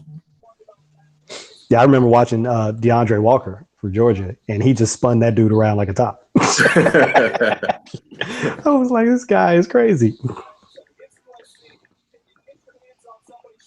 All right, so Houston has to take Taylor or at least a guard or something, a forward. I mean, they could also go McCoy if they wanted center. I mean, they got their pick. This worked out well for them. Yeah. I'll say this though, it would have worked out better if they were able to Dillard, but it still worked out very well for them. I mean, Dillard would have been perfect for them. Yeah, they just need bodies, I think. Yeah. Somebody. So we'll take anybody. If you got any of these O-line dudes, we'll take them and throw them in there because Deshaun, he needs some help. But Dillard would have been perfect for that offense, though. Now, the only thing that scares me is I don't want Montez Sweat falling to the Patriots. If that happens. No, Seattle would take one before that happens. I have to imagine Seattle would pull the trigger on Montez. Damn, though. Would Oakland take him? They lose Mack. Let's get 2 pass rushers. I could see Oakland taking DK. That too, because that's a Gruden pick. That's an Oakland pick. DK and AB could be pretty nasty. If Titus Howard goes, if Titus Howard goes before Jawan Taylor, what the fuck has been going on with Jawan Taylor's knee that no one how did it? You know what I mean? Like that would be insane for a guy that we thought was going top 8, top 7. Didn't that just come out today too? That news. Yeah. So knee? This is crazy. Which means the teams had it and knew about it. We just get it late. Yeah. They know back to the combine, and then if they bring you in for a visit, they can find out even more. As DK found out. Yeah. Surprise! And this is actually damn. Look at this. Jawan Taylor. I mean, Dalton Risner's a guy that I really like too. Man. Yeah, honestly, I'm down for just rolling right back. Yeah. Keep rolling it. I mean, at least one more time. You know what I mean? With the way the board is, we should move back one more time at the minimum. I mean, I would live with moving back twice, but once at least one more time. He's learned from one of the best in terms of moving around the board, so I wouldn't be surprised if they find a way to pull off another move. And think about it. It just gives us more draft capital to manipulate the board later on as well. You know what I mean? Yep. If you want to come up, it's not. I think sometimes that's what people forget is it won't hurt. Picks aren't static. Yeah. Just because you have them doesn't mean you're going to pick there. You may use them, package them, and come up. Yep. just like they did with Lamar. Yeah. Who are the Texans taking? Who will the Texans take? Yeah, I feel like nobody's tipped this one yet. Yeah, Because nobody knows. and it's man, and kind of shocked that Darnell Savage was the first defensive back taken. Yeah, that's interesting. That's got to be a Mike Patton thing now. he with that book somebody because that dude loves DBs. I mean, he absolutely loves DBs, and in his system, you need a ton. They hit a home run with Alexander last year. Yeah, you got to have guys who can cover. And now, I think they like him because Savage, he could play nickel. He could play deep. He could play single high. He could play half. He's just a versatile guy. Yeah, he's like a more souped up Micah Hyde almost. Yeah, wow, see? Titus Howard is the pick. Wow. Titus Wow. Howard. Yeah, Howard's knee must be jacked up. I mean, Juwan Taylor, his knee must be jacked up. Wow. Something serious. Wow. Yeah. Where's he from again? Alabama State. They've never had somebody picked in the first round. That has got to be a I'm just shocked because I felt like they could have. If you wanted Titus Howard, I feel like they could have gotten him in the second round. They got 2 second round picks. Yeah, don't they have back to back? Yeah. Like because of this, and because Oakland's probably going to take Josh Jacobs here, I feel like we have to move back again. Yes. Like we have to. Come on, we have to. Like, but my problem is I can't see it. Who would want to move up in the next 5, 6, 7, 8? I feel like if we're going to move down, we're going to move out of the round. I'm fine with that. New England's probably the only team, but I don't know. Who would they want? I mean, who's New England? I mean, maybe if Oakland maybe they move up for Irv because I mean, or hey, if the Colts love Sweat, maybe the Colts will be willing to let you leapfrog them to take Sweat if they really like you. Or do the Patriots go up and get a receiver like Metcalf, like one of the top receivers, because they don't have anybody now. They have Demaryius Thomas. That's it. And he's probably not going to play. Yeah, I read the Patriots really liked A.J. Brown a lot. So did the Ravens, which I'm kind of worried. So do the Colts, too. It seems like everybody's kind of waiting to see that next wide receiver. Can we get to the second round without having to take one of these guys? It's like playing a game of chicken. Yeah. You're waiting to see who's gonna jump, because I think if somebody pulls the trigger, I think you're gonna probably run on them. But all right, hey, I'm gonna read this tweet real fast from Seth Walder. The Eagles-Ravens trade was even by the Jimmy Johnson chart, but according to our approximate value over replacement projections, the picks the Ravens received were worth about 60% more than the number 22 pick they gave up. So according to that, we did quite well on that trade back. And it doesn't my ears. DaCosta, he's a Moneyball guy, so yeah, it's not surprising. All right, I got something to read to y'all. Man. Dwayne Haskins had a draft party, and he charged $50 a person to get in.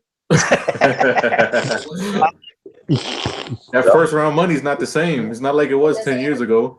Hey, he said, "Look, I ain't got that contract yet, so somebody's got to pay for this party, and it's going to be you."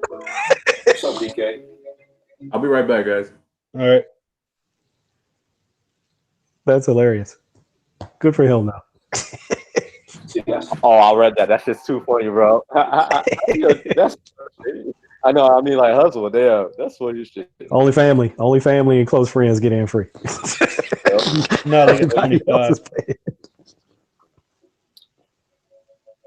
He might have started a trend.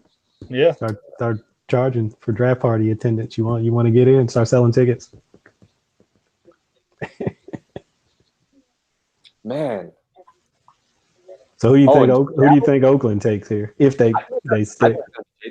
But I think they're also if Drew Lock is the guy for them, I wouldn't be surprised if they take. No, I think they're going to wait on Jacobs now because Baltimore and Indy won't take him. That's true. Yeah. But at the same time, though, I will say this, caveat with this. Jacobs did say the only 3 teams that he visited was Philly, Baltimore, and Indy. I don't expect Indy to take him, but would Baltimore really want a 4-man backfield? It's pretty crazy. I'm not saying Baltimore. I'm saying Indy could possibly take him. But Marlon Mack showed pretty good last year. Yeah, but they still and Nyheim Hines, but they still showed kind of a commitment to a running back by committee.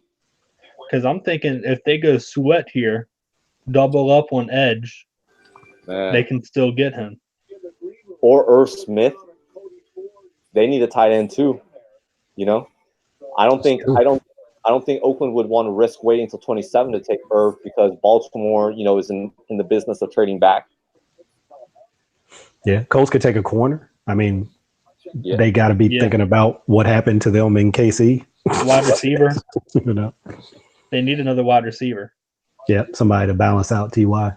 Because they have Ty and Funchess. That's it. And I don't know if Funchess is that good. And can we be? And when it comes to Oakland, with what they did with their pick, can we really say we have an idea of what they're going to do with these next 2 picks? No, definitely not. I know. I mean, their scouts don't. I mean, you can see Andy Isabella. You can see anything. Bryce Love. Anything right now at 24. I wouldn't be like. There's nothing that would really be. I think, man. It's interesting because Philadelphia was a team they worried about a little bit with Josh Jacobs. Would they take Josh Jacobs? So I feel like this Raiders pick is taking forever. Picks at the bottom of the round. Well, now Philadelphia's moved up. They've taken themselves out of Josh. I expect another surprise. Let's see what they do. Yeah, pick is in. It should be Montez Sweat. It should be. That's what I'm thinking. All they have is already key. We know only a handful of people know because they kicked everybody else out. So. Josh Jacobs. Josh Jacobs. Yeah. Well. They talked about this before though. That he's taking like these high character like culture. I mean, they're good players too. Don't get me wrong, but he's looking for like culture guys, like guys who would come in and set a locker room and say, "Look, this ain't about losing anymore. This ain't acceptable around here because that's not where we come from. We don't come from losing." He's taking a guy from Clemson and a guy from Alabama. Yep, I like the mindset.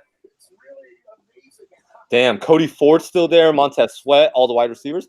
Come on, we got to move back again, please. Team trade back. Here we go. Team trade back. Please. And you know what's crazy? We could really see the first receivers taken maybe with Seattle's back-to-back pick because Seattle's sitting there at 29 and 30. If they really wanted to, what if they went and doubled down at wide receiver? That could be kind of crazy to see. Yeah, I wouldn't be surprised if they at least take one. I mean, they could take both. They could definitely take both, but I definitely could see them taking one. Yeah, I mean, why not? And you know what else? I could see actually Seattle taking.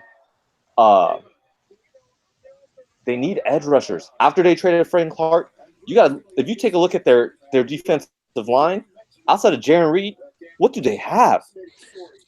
Cassius Marsh. covered. It's a little bare. It's a little bare right now. Man. All right, this is gonna be all right. Come on, let's trade back, please.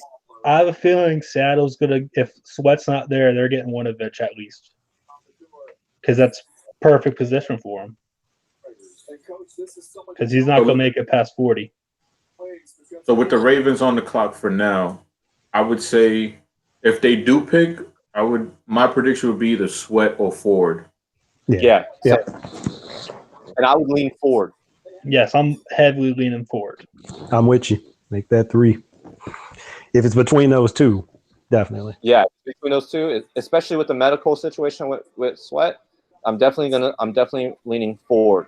But we're just regular people, and we don't know. The damn doctors couldn't even figure out what's wrong with him.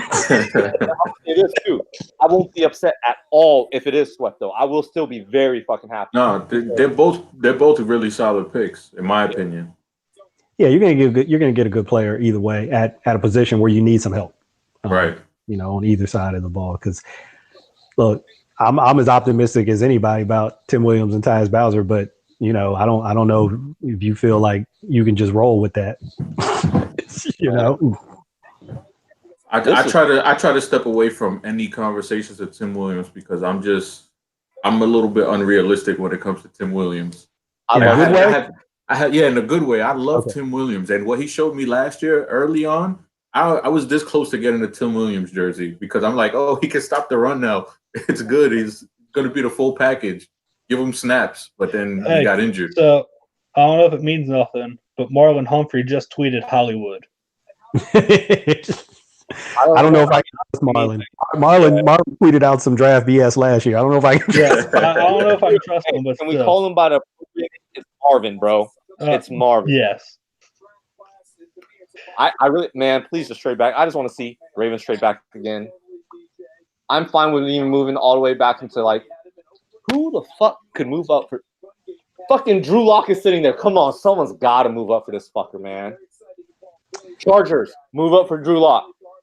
Someone. Yeah, it's a tough spot when you look at the rest of the first. None of those teams need a quarterback other than Oakland. I mean, probably not the right word for them. You know, the only team I can see, at least in the second round, trading up will be Denver, but they picked 9th in the second round. I would be fine with it as long as they gave up. Jacksonville? Jacksonville has Foles for 4 years. Yeah. Oh, that's right. Nicky Foles. I mean, I don't even know. I mean, I would be fine with if Denver moved up and gave us both of their twos. I'm with it. They got to give us both their twos. I'm with that. See, I don't know. They might be crazy enough to think they can get 3 more years out of Flacco or something. Yeah, that's true. I mean, Noah Fant did say he wants to play with Flacco, and he is a legend. So, well, maybe that's enough to make it happen.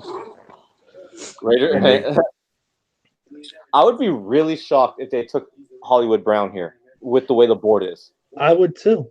Really, really shocked. If they take Paris Campbell, I'm exiting right now. He's a third-round talent. I don't need him. I wouldn't say that. I think he's a top 50 player. Put it that way. But right now, I'm pretty sure this is going to go down to the wire if they can get another trade back. That's what's taking so long. Yeah, I think so. I think they're like we're gonna let this thing go all the way down and see if we get a call. Yeah. Because I'm sure they would prefer. To get out of this and get more picks. Yeah. Do you think Seattle wants to move up one of their 2 picks? Wow, Zrebiak said Jawan Taylor or Marquise Brown. A lot of talk with the Ravens about either of those guys. Really? Would they move Jawan Taylor left guard? I mean, he's a masher. Would they take him with his knee problems, though? That's interesting. I did not. I hadn't thought about him at guard yet. I haven't even. I would take Cody Ford over him every time. Yeah. Zrebiak thinks it's going to be Hollywood.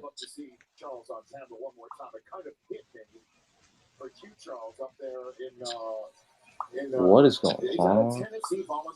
Come on, trade back one more time, please. What's going to be if it is him? What's going to be crazy about it is, people have been banging on them to take wide receivers earlier. They take one, and it's going to be one that most people don't like. No. And I guess why'd you just call the dude around a lot.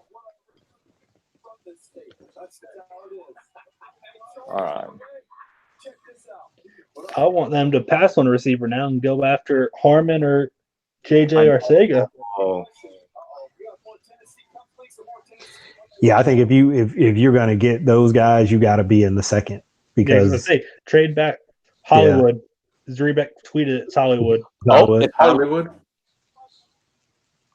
If he's a pick, these people I'm in this chat with, they're going to explode. They're going to come right out of this chat ready to strangle somebody. Wow, they're taking Hollywood. Antonio Brown's cousin. Wow. That's something Jeremiah had talked about quite a bit. I know he had moved some different guys there, but he talked about it from the very back to the combine. that they want to build a track team around Lamar. Woo! So much for that. We want the physical presence, a guy that can block. Yeah, he's not blocking anybody. Not at all. He's not blocking anybody. Oh, You're not even going to ask him to block anybody. wow. Someone asked me this earlier, like, how would I feel about this pick? I have to watch. I have to see who else they pair with him. Like, I feel like they have to pair a bigger body with him now. Well, they have Jaleel Scott if he can show something in training camp. Yeah, I'm not that high on Jaleel Scott. Like, I'm not either, but He I'm could, thinking he could make a move. I mean, I wish that he would have been able to stay, not on the game day roster, but I guess the active roster, so he at least could have ran a scout team like Jordan Lasley did. Because I think sometimes people forget like how much you can develop running scout team because you're going to get number one every day, all throughout the season. So even though you're not in games, you're getting better. But I don't think Scott had that same opportunity. yeah, wow, even the Ravens Instagram just said, "Welcome to Baltimore, Hollywood." There you go. Oof. All right. Not the guy I wanted. I'm kind of Hollywood to the Ravens, though, huh? Man, I'm getting people are just blowing up like mad, straight mad. Not the guy. The last wide receiver I wanted in the first round. We have a field stretcher at least, like a real field stretcher. We've gone field stretch with every wide receiver draft pick.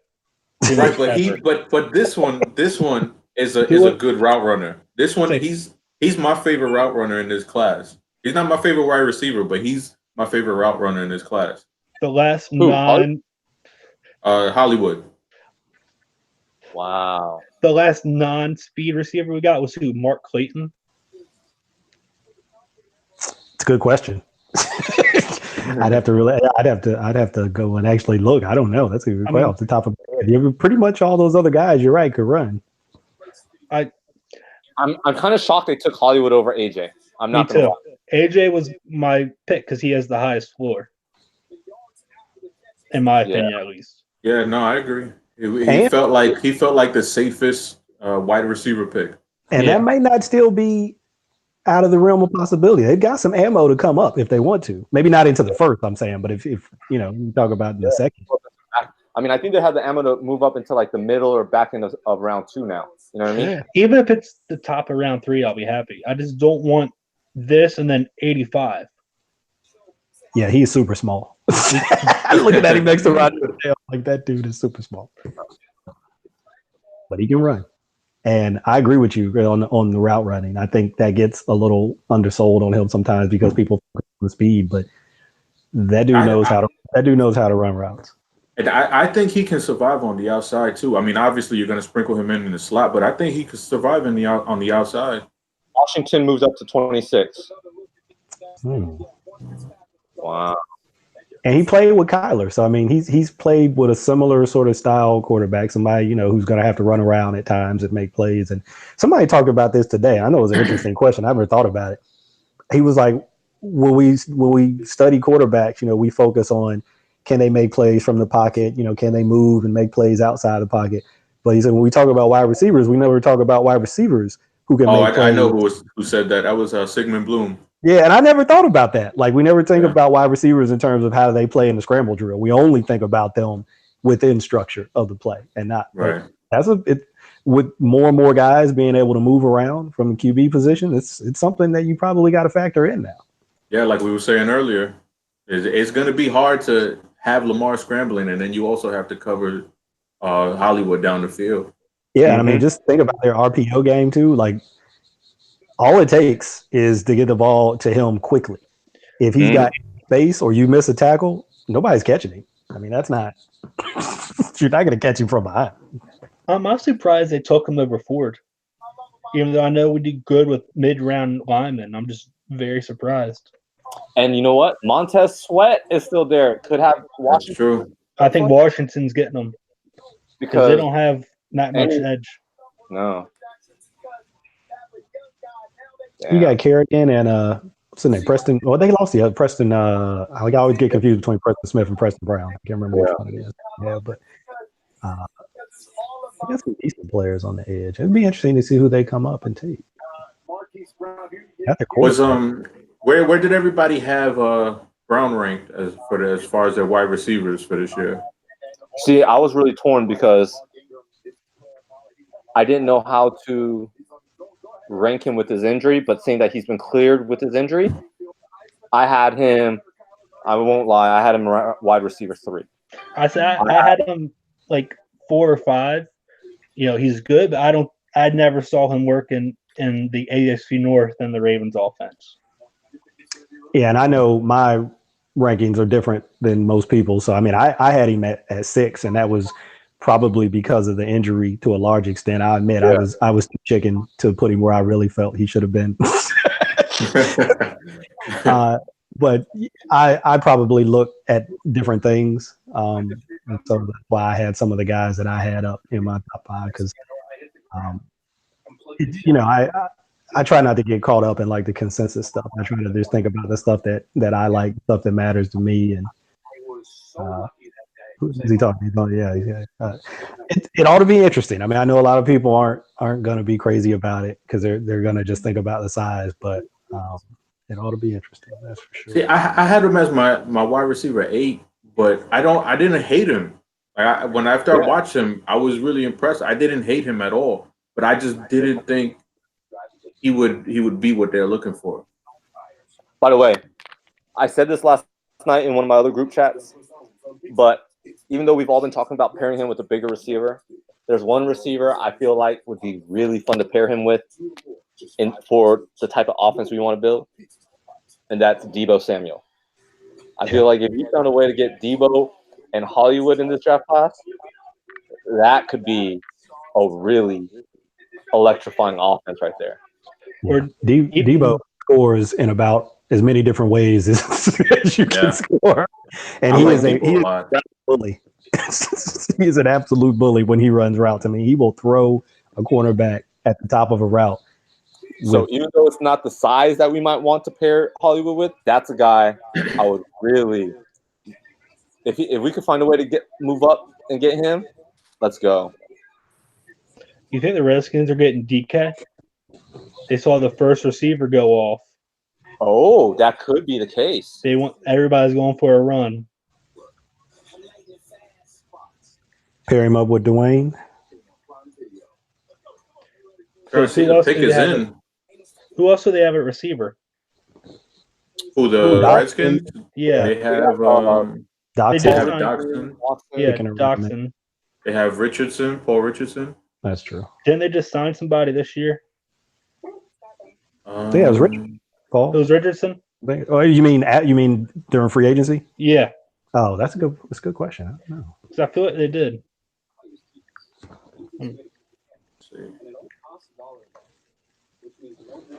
Let's see. That's a good question. I don't know. I know they let Crowder walk. Yeah, I know they let Crowder walk. He's with the Jets. The receiving core is awful. Oh my goodness, my phone is blowing the fuck up. I am so sorry, y'all. Brian Quick, that's who they signed. Really? Yeah. Yeah. They definitely. That's not going to stop them from taking a receiver. That's for sure. Hey, LJ tweeted Hollywood. Let's get it. Let's do it. All right. That's right. Let's do it, man. Hey, you know what? At the end of the day, he's a Raven now. You know what I mean? So I'm very. You gotta love him. I gotta love, and here's the thing. Even though we're all unanimous in this, none of us had him as our wide receiver 1. We all saw the potential weaknesses that he has, but at the same time, Daniel Jeremiah has been touting this all offseason. He really has. And he's the Ravens guy, so what he says usually happens. Yeah, I mean, the speed thing makes a ton of sense. I mean, just you're thinking about it, and obviously you got to wait until they play the games because it's just talk right now. But when you think about how much they want to run the ball, when you think about play action, I mean, you think about how they, RPO game, you think about all of that stuff. Yeah, if you got a guy who can really blaze. The Redskins got fleeced. Wow. Redskins take Sweat. You think they got fleeced This year second and next year second. to move up 16 spots? I don't know. I don't think that's too bad. I mean, for a non-quarterback, maybe, but yo, I got some fruit. I'm fucking hungry, man. Long night. Man's got to eat. Yep. Man, I gotta go smoke here in a little bit too. I can't believe this shit went by so fast. Hey, I think if we're just talking about pure value and not what they gave up in the trade, getting Haskins at 15 and Montez Sweat at 26. That's a great haul. Yep. Yeah. And isn't it right in the – and, I mean, the Colts did well because, I mean, they got pick number 34, so they're going to be just fine. I mean, they could have moved all the way back. They'll be fine. Now I'm really interested to see what Oakland does because I feel like they've been just I think they go DK. Pair him up with Antonio Brown or him or Irv Smith because they need a tight end. I think whoever it is, keep that character thing in play too, because I think that's big, at least in the early rounds. I mean, sometimes in the later rounds you can't necessarily hone in on that, but I think that's something that's big for them that they've shown so far. You think Antonio Brown's happy that his cousin's in Baltimore, not Pittsburgh? Yeah. Yo, I didn't know Hollywood Browns started at College of the Canyons. That's where I went. Yeah. Yeah. Man, I don't know if you've seen it because I might be the only person crazy enough to like watch College of Canyon film on Huddle, but he was a beast at College of the Canyons. He returned kicks there. They actually didn't let him return kicks at OU because I think they were worried about durability, but he was a monster kick returner at College of the Canyons. And wasn't he like $140 at that time too? Yep.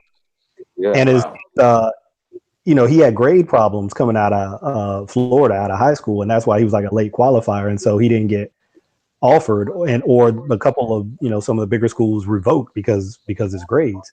And so he went to College of Canyons, and his mom didn't have a whole lot of money or anything like that. He was working at Six Flags while he was in College of Canyons. That's right. Yeah. So I've always kind of rooted for him. I mean, I think I tweeted out that story a couple of times. Plus, we share the same birthday, so that never hurt. So I've pulled for him ever since I read that story because I was like, nothing was handed to this dude. I mean, he's always been small. He's always had to deal with that. He had to work his way through at least the College of the Canyons. They say he'd show up with a Six Flags shirt on and just practice with it. By any means. That's right. You know what I'm waiting for? Bro. In the next couple of years when Antonio Brown and the Raiders are on a bye week and it's Ravens Steelers that week. So he's in Baltimore wearing a Ravens jersey. Yo. I wouldn't put it past him. He certainly doesn't have any love lost for the Steelers. There's no question about that. If I saw that shit, I don't know how I would respond. Yeah, he's got no love lost for the Steelers, I think. Man, at least not for Ben. Particularly not for Ben. Until 85 though, fellas. Keep that in mind. We got 58 picks to go. All right, pick is in. Who did the Raiders take? I'm gonna say DK. That's what I'm thinking, because a lot of people are surprised he's dropped, but it's reasonable where he's at. I feel like they probably wanted Sweat, but they'll probably go DK.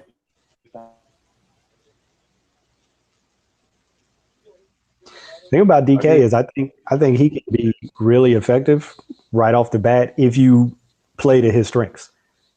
Like he's a vertical threat. So I mean, you're going to run fade, you're going to run post, you're going to run corners, maybe some crossers, anything where he can be on the move. I don't think you want to ask him to start and stop. And think about it, he has Antonio Brown to learn under. It's the best route runner in the league to learn. Yeah, the way he's built, he's just not a big change of direction guy to me, which is fine. And I wouldn't even use him that way. I would say, look, we're going to put you out at X, and if somebody tries to press you, you're going to toss their ass aside and take off down. Yeah, because if you press him, you're gonna leave with some bruises. It's going to be hard, even among NFL corners. And there's a few, obviously there's some of the top guys who are strong enough to probably get away with it. But most NFL corners, they're going to struggle to like hold that guy up at the line of scrimmage. Definitely, yep. Now, can he stay healthy? It's another question, but you could say the same thing about Hollywood. Hold up. Can you say If the Ravens' next selection, wherever it happens, Jonathan Abrams to the Raiders. Whoa. another culture, Abram, another culture guy, tone setter. Adderley's falling. I'm very surprised. I mean, where does that leave Joseph then? Because they essentially play the same position. I mean, they got looking for another team, maybe. That's true. Because Abrams reminded me of Jamal Adams. He's got a similar kind of game. He wants to come down and smack people, and he's not just going to tackle you. I mean, he's going to try to make sure you remember who hit you. And like you said, sticking with that theme, that culture theme. Yeah, Yep. by all reports, he's another like tough dude, all about ball, serious dude.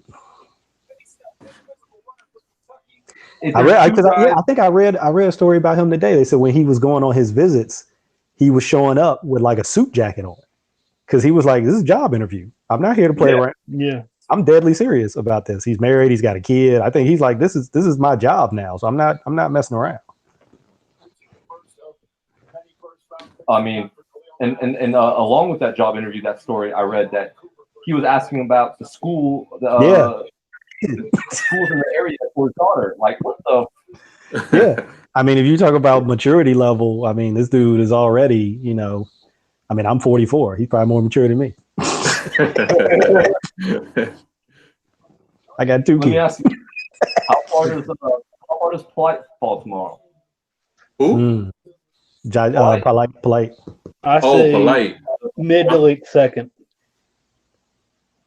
I'm going to say early third. Even if he was there at 85 for the Ravens, I wouldn't take him. Yeah, I don't think he gets out of the second. I think it's somewhere in the second because some of that stuff I wonder, like, okay, it's not great to not be prepared in an interview. It's not great to admit that you basically didn't watch film. Like all of that stuff is not good, but it's not criminal.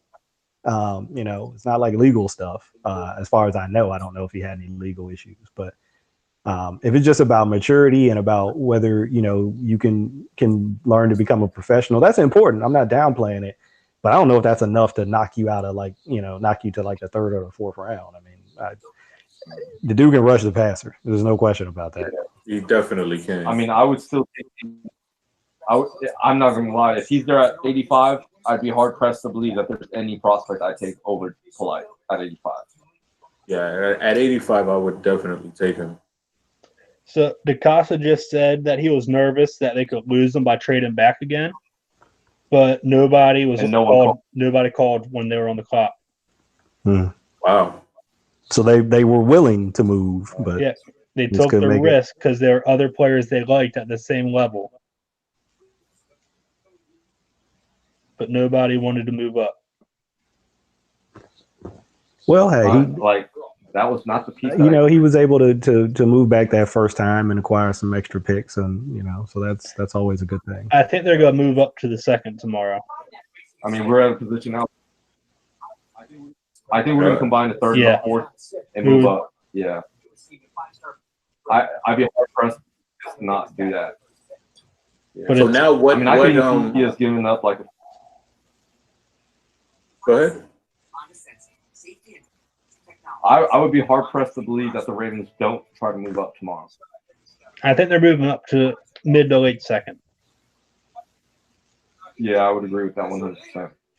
And I'm not even in the front.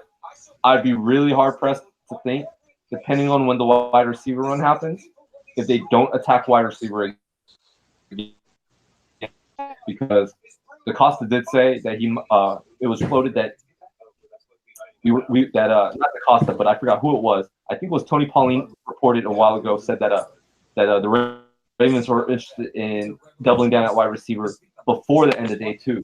And right now, with only Hollywood off the board, hypothetically, I mean, they could be in range to take a guy like, what if Hakeem Butler's there at the bottom of round 2, or a guy like Kelvin Harmon, or a If guy it's like Harmon, JJ I'm loving it. Whiteside, who Harmon or I mean, if it's Whiteside, I'm Harmon- all for.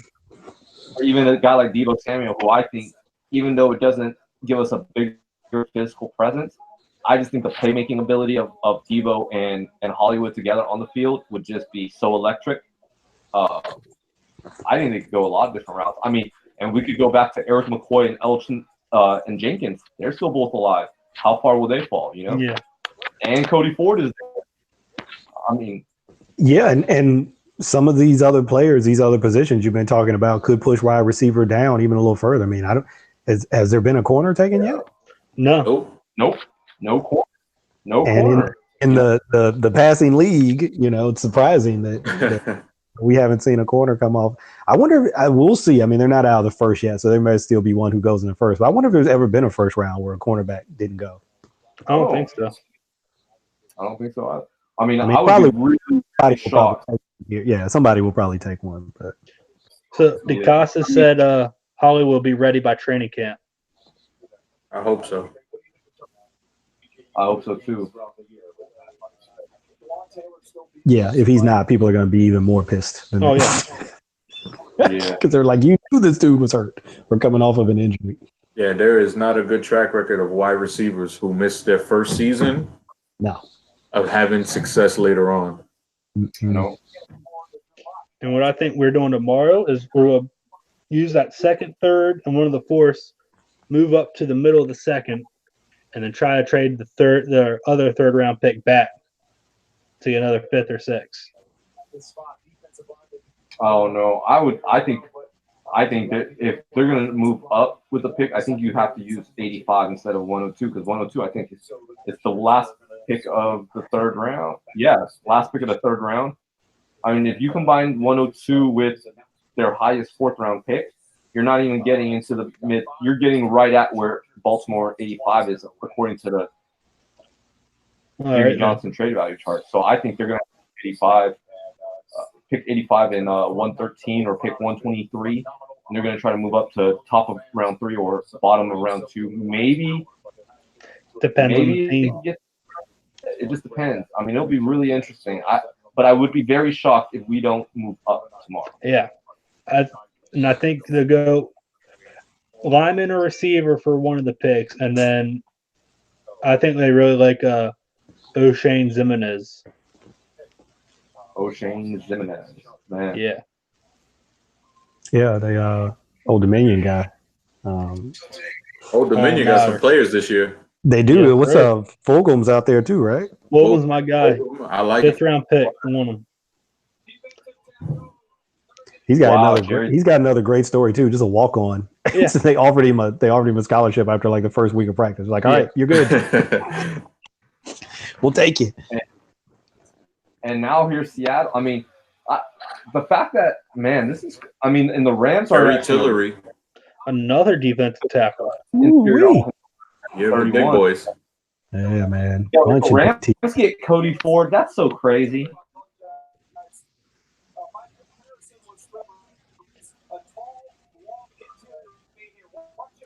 I need to tackle. Whitworth retired, right? DeCosta said it's too No, early. he said he's coming No, one more So year. Ravens will be able to move into the second round. Never say never. This is a really good draft in the third and fourth round. We see great opportunity over the next couple of days. All right. I mean, even if they couldn't come up into the second, which I kind of agree with you guys, I think they'll try to find a way to do it. But even if they couldn't, you're going to be able to have a field day with all Oh, the yeah. picks they've got in the third and the fourth. You'll be able to Yeah, bring out a they got bunch of 5 dudes. picks. They got 5 selections between those rounds right there.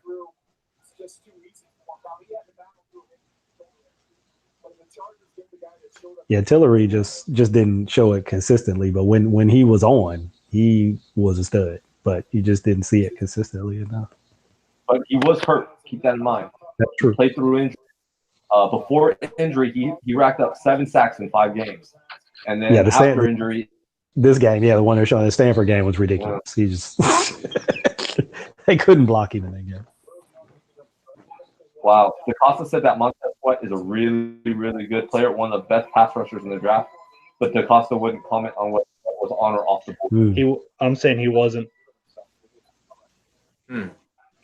That's who. Yeah, I mean, if he's on your board, like, why would you have a problem saying, he would? I think he was, and then they saw the heart issue and dropped him immediately.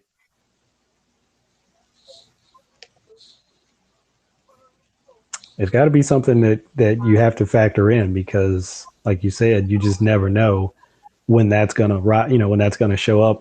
It's a different condition, but you look at Travis Frederick, with the Cowboys, and he has a condition that comes up, and then he's done. He's done for at least he missed all of last year. I don't know if he's gonna come back and play this year or not, but when you have people with those existing conditions, you are rolling the dice. And another thing too is like. There's always that personality fit too, because we don't know what happens in these interviews unless it's kind of polite and stuff like that leaks out.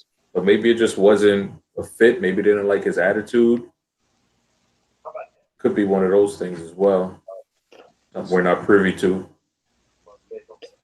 It'd be good is if Hollywood just wore number 13 this year, so people that bought John Brown jerseys didn't have to spend money. I like it. Like that. That would be a very fan-friendly move. I think a lot of fans would appreciate that. Save them some cash. I don't know what he wore at OU. I don't know his number. So. He wore 5. He's not going to get 5 here. I mean, it's a quarterback number, right? Maybe he'll go with 15. Yeah, maybe. Crabtree. Get that Crabtree number. I like the 13 because it's very economical. Or does makes a lot of financial sense and try to be like his cousin. Yeah.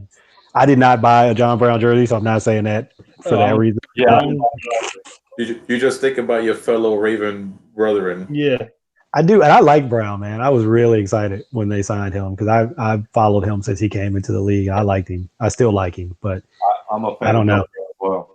It just hasn't gone the way that I thought. I mean, he had obviously some nice years out in Arizona with Palmer, but it just hasn't gone the way I was hoping it was going to go. Yeah, but it broke my heart. Like that, him and Lamar just couldn't get on the same page. I thought they would have such a good connection.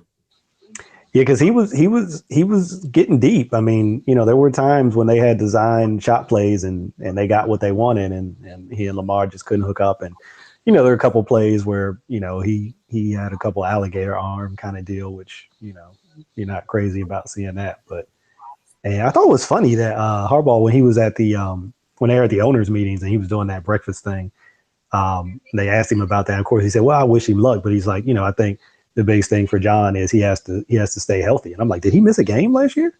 No, he played. I think it was active every game. So I was like, what's that about? I mean, maybe his first fully healthy season. Yeah. So when he said that, it kind of caught me off guard because I was like, well, he didn't miss any games. Maybe they had to hold him out of practices or something, but that would have been reported too. So yeah, I don't know where that came from, but it sounded like there was a little something more going on behind the scenes, maybe. So I just realized instead of taking Alabama players, the Ravens are becoming an Oklahoma team. Yep. Right. 3 Sooners over the last 2 years. Maybe they'll take Samia or Powers later on. They could have. They might come up and get Cody Ford if he's in the second round. That's true. That's another crazy group that 4 of their 5 offensive linemen are all going to get drafted. Yeah. I kind of wish we could move him to right guard if we get him, because him and Zeus would be great next to each other, but don't want to move Yonda. Now you can play him at left for a year. And then, if Yonda does retire after this year, you can move him around. If he's there. I'm surprised that he's gone this far too. I don't remember seeing any injury concerns about him, but yeah, I thought he would have been gone in the top 20. So did I. I thought he would have been gone before Bradbury, to be honest. So the question is, who's getting a Hollywood Brown jersey? Not me. I got my throwbacks. I'm good. I'm not a big jersey guy. I get them for my kids, but I've never like gotten them for myself. Probably because I'm cheap. I got my LJ jersey. I'm waiting on my Earl Thomas jersey. Oh, you ordered an Earl Thomas one? Yeah, man. I'm not even in front. I'm still in disbelief that we signed that. He's been one of my favorite players in the league for a while now, and I've always loved safety play. Ed's my all-time favorite player, period. No Ed slander allowed in my life. I'll cut you out. But to see us to get Earl, man, I think that's just – I really think our secondary is going to put people on their ass next year. Yeah, I didn't think it was going to happen either. I remember I was doing a podcast with Kim Cusick, and I just joked about it. I was just like, oh, yeah, they could still get Earl Thomas. And then I was like, there's no way they're going to get that done. But then they pulled it off. Thank you for putting that out into the universe. Well, I definitely wanted it to happen because when I was in the Scouting Academy last summer, we didn't have to do a report on him. But we were looking at safeties. But before you actually start reporting on the guys that they give you a guy to go look at, sort of like the gold standard, like, hey, go watch this guy first before you start to write up your reports on the other guy. And it was Earl Thomas. And I went back, I had seen him play, obviously, but I never really studied him, and he's just unbelievable. He is an unbelievable. The jump that he gets on plays is amazing. I mean, he just sees stuff. He sees stuff so fast. And it reminded me a lot of Ed. Now, I'm not going to slander Ed. Ed is still my all-time favorite, too. I'm not even going to go there. But just that similarity of seeing something and reacting to it right now. And sometimes they're not always right. Sometimes they get themselves out of position, but most of they're more right than they're wrong. So apparently the Giants are trying to move back into the first. Back into the first. What? I wonder who they want. Man, I know this Seattle situation is interesting. They got back-to-back picks. Are they going to use the 420 pickets in? No. Yeah, their time is up. I'm going to step away for a minute, too. Got to let the dog out. I'll be right back. All right. I feel like Seattle is going to take O-line because, Cody Ford's just sitting there. Jawan Taylor is just sitting there. Eric McCoy is just sitting there. Jenkins is just sitting there. Risner is just sitting there. The O-line class is still stacked. Caleb McGarry is still sitting there. Greg Little. So, this O-line class is still, man. Yeah, man. It's good. That's good news for the Ravens because these guys are just going to keep falling, and they still need someone at that guard position. So that's perfect. Guard or edge rusher? Edge rusher. Don't like we said earlier about you and I are Tim fans. I love Timmy. I have a lot of faith in Timmy. But we right now we only have 3 outside linebackers on the roster. Yeah. So and they like to go into the season with 4 or 5. So I do expect 1 or 2 edge rushers. Maybe not as high as we expected, but I do expect them to try to throw some developmental guys in there. Do you think they sign Ansah? Potentially, I could see it. If they end up bypassing edge rusher tomorrow, and in round 4, or they only take one in the next 2, in rounds 3 or 4, if they only take 1 edge rusher, I can definitely see them signing Ansah because, like I said, they feel most comfortable with 4 or 5 on that roster, and right now we're at 3. But they won't sign anybody until May 7th. Yeah, when the comp period ends. So it's pretty hard to think. Yeah, What's up with the Seattle pick? The time has been out for like 2 minutes already. I know. Are they going to announce both picks or what's going on?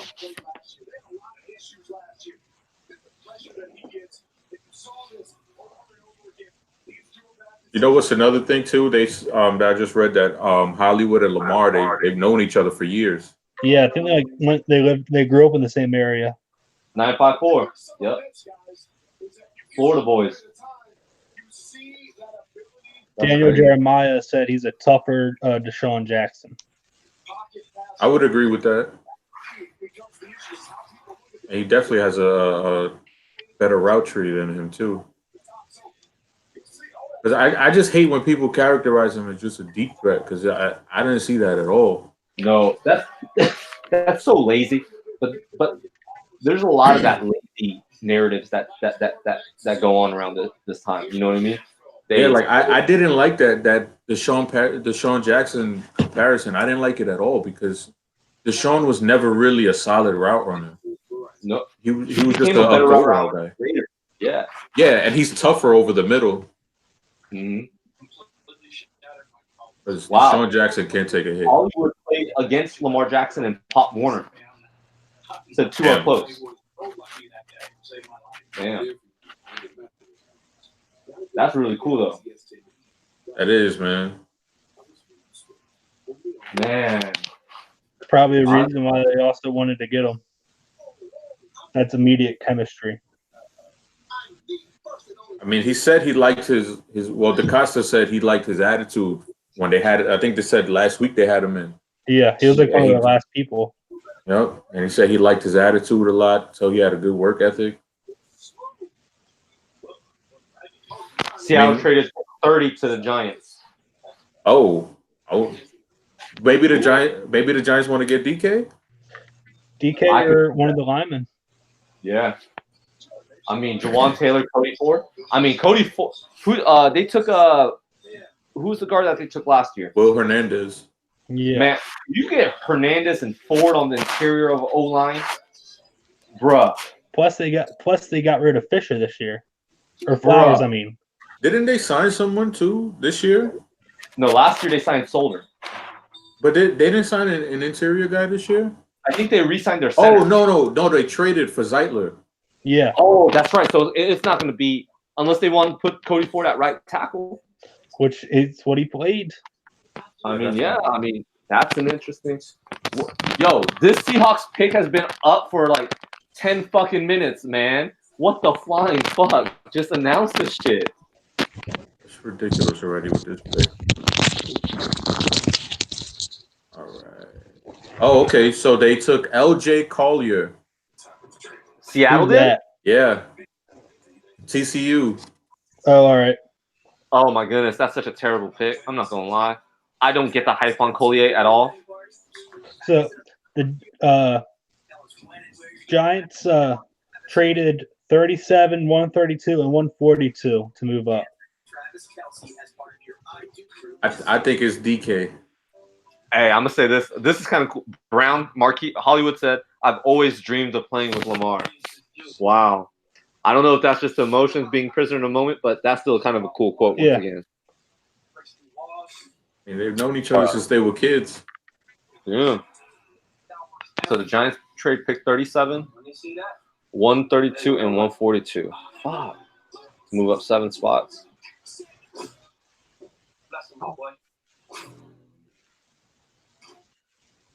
Yeah, it wouldn't surprise me if the Giants took DK. Or They're even showing, AJ Brown. They're showing a Hollywood Brown and Jarvis Landry commercial right now. Yo, the Giants did not take a wide receiver. The Giants are taking DeAndre Baker at 30. Ooh. There's your corner. They did lose. There They it lost Landon Collins, so they need secondary. All right. So Whoa. DK might fall first. So the Rams at 31. I don't think the Rams could have dreamt of a better situation than having Cody Ford fall to them. Yeah, I mean, they just lost, what's his name? Saffold. So Wow. the Seahawks began today with only 4 draft picks, and now they have 9. That's And the Seahawks, they really go to beat of their own drum because They do. L.J. Collier, what was it? Bruce Irvin a few years back. yeah. So, damn, man. I'm actually really, really excited for tomorrow because I think there's still we all knew that the strength of this draft class was going to be between, the prospects between like 20 and 50 really didn't have much separation. Right. And I think we really are seeing that because I'm still probably most shocked that Jawan Taylor's still on board. I mean, that knee has to be really bad. Yeah, man. Yeah. But somebody's going to get a good player. Do any of you guys follow the Pro Football Doc on Twitter? Yeah. Did Yeah. you see what he just tweeted about Hollywood?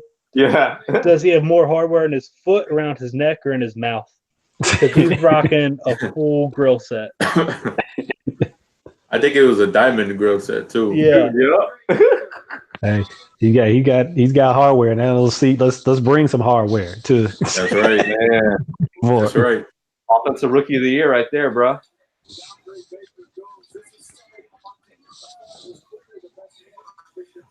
All right, let's move on. Rams traded number 31 to Atlanta. I bet you Atlanta's moving up for Cody Ford. Yeah. Oh, wait, no. They took Lindstrom. Yeah. So, he wait. did. Winovich. Maybe a corner? Winovich. They need an edge rusher. I mean, Or is Sweat. no, right? Sweat's gone. So what's going? Right. Wow. Wow. Andre Baker. Man, that's a nice piece he's got there. What is that? That's a Dolce & Gabbana suit. That's just nice. That's clean as fuck. So he was better than Devin Bush's outfit, that's for sure. I thought he was hurt. That's what I said. I thought he had a sling on. Like he hurt his arm, he hurt his shoulder before the draft. So the Seahawks took so long because they passed their time on to themselves since they had both picks. Oh, okay. Didn't know you could do that, but I guess if you're back to back, yeah, you can. That's why these two happened right away.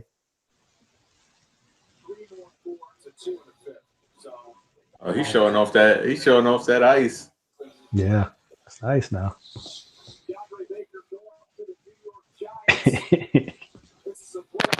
So we've had only 3 DBs taken, 1 wide receiver taken.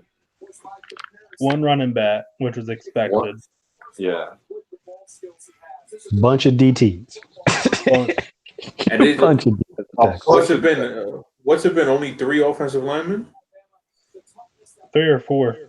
Yeah. It's been Jonah, Lindstrom, Bradbury. Bradbury, And Dillard. Dillard. and Yeah. Dillard. Go for it. I remember reading reports just within the last week or two saying that 4 offensive linemen might go in the top 10. Shit, we Yep. only had 4 going the whole round. One. Yeah. Well, I think the whole like defensive heavy theme, that played out. I mean, that was something that got talked about a lot, and that's exactly how it played out in this first round. And it's funny to see how these guys are labeled as DTs, and they're so different. Mm. Like if you just look at I always forget to mention Ed Oliver as a DT because he's not, he's not the typical, nose guard that you would see or something like that. No, because he's what 280 something, They 285. played him at nose. They played him at nose at Houston. They played him as a 0 tech. What the? Yeah, which I don't understand. To me, that dude's a 3 technique, and you just let him hunt. You just let him hunt. Yeah, you just let him hunt. They had him as a 2-gapping 0 technique. You know what I mean? Like one of the most mind-blowing. Yeah, no, I'm telling that dude, look, you play the run on the way to the quarterback. I don't even care if you get beat on some run plays. Yeah, because that's what, man. Atlanta's pick is in. Who are they? Damn, I would have loved an offer like that. Shit, but that's not bad. It's not bad at all. Damn. John Snyder's sticking people up. Stick Got 'em that up. right. Give me them picks. I got to tip my hat off with what Seattle's done. They over the last couple of days with the Frank Clark trade and the way they maneuvered the board today. Whoa, wow, Caleb McGarry. Oh, right tackle. There we go. What's No, wrong good with Ford? 44. People must really be worried about his weight because what is going on? Yeah, McGarry's a good player, but yeah, Now, who will New England take? over Ford. They're going to go reach for Hunter Renfro because he's the perfect. I mean, Cody Ford is the receiver. one. Even though I want the Ravens to get him, no lie. I'm gonna say they go AJ Brown. Yeah, that's all. New England with AJ. I'm gonna go with Irv Smith. Irv Smith. Mm-hmm. Wow. So we might go this first round with no Greedy, no DK. Did Byron get drafted? Goodness. Nope. Byron No didn't get drafted. Adderley didn't. I think you know what it makes me think back to, like at the combine, like when the DBs ran, they were slow. Yeah. They were all Very like as a slow. group. As a group, they were slow. There was some individual guys, but as a group, they were slow. And I remember, I think it was Dion during he was like,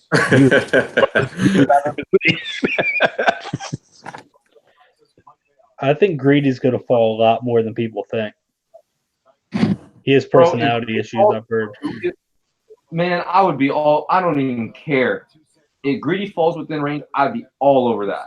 Yeah, it's not a need, but it's a need. We're going to lose 1 to 2 cornerbacks after this year. I mean, Jimmy and Brandon Carr are both free agents next year. I mean, if you told me we could have Marlon and Greedy along with Tavon in the slot and Averett still in the fold, yo, let's get it. Yeah, and I don't know if it could be him or somebody else, but I think they'll definitely take a corner. I mean, corner really is a need every year. It really is. You got to take corners every year at the rate. I really want David Long. Granted, another Michigan guy, but I think he fits perfectly. But he's too high in my opinion. Man. He's a third round pick. Actually, I can't. I think I'm kind of shocked that New England hasn't traded up because they had 6 top 100 picks this year. I thought they would have put themselves in a position for Fant. But man, I think they're just going to let it come to them. I think they're like, we got all of these picks, like you said, 6 in the top 100. So we're going to have our choice of a lot of good players. So they might move around a little bit, but I think they feel like they're in a pretty good position just to kind of sit back and just let good players come to them. Speaking of corners, I don't know where he'll go, but Sean Bunting, Central Michigan. Oh, Sean Bunting. Love Sean Bunting. That's another guy with a good story. Hold on. My guys are Rockison and Trayvon Mullins, but I do like Sean Bunting.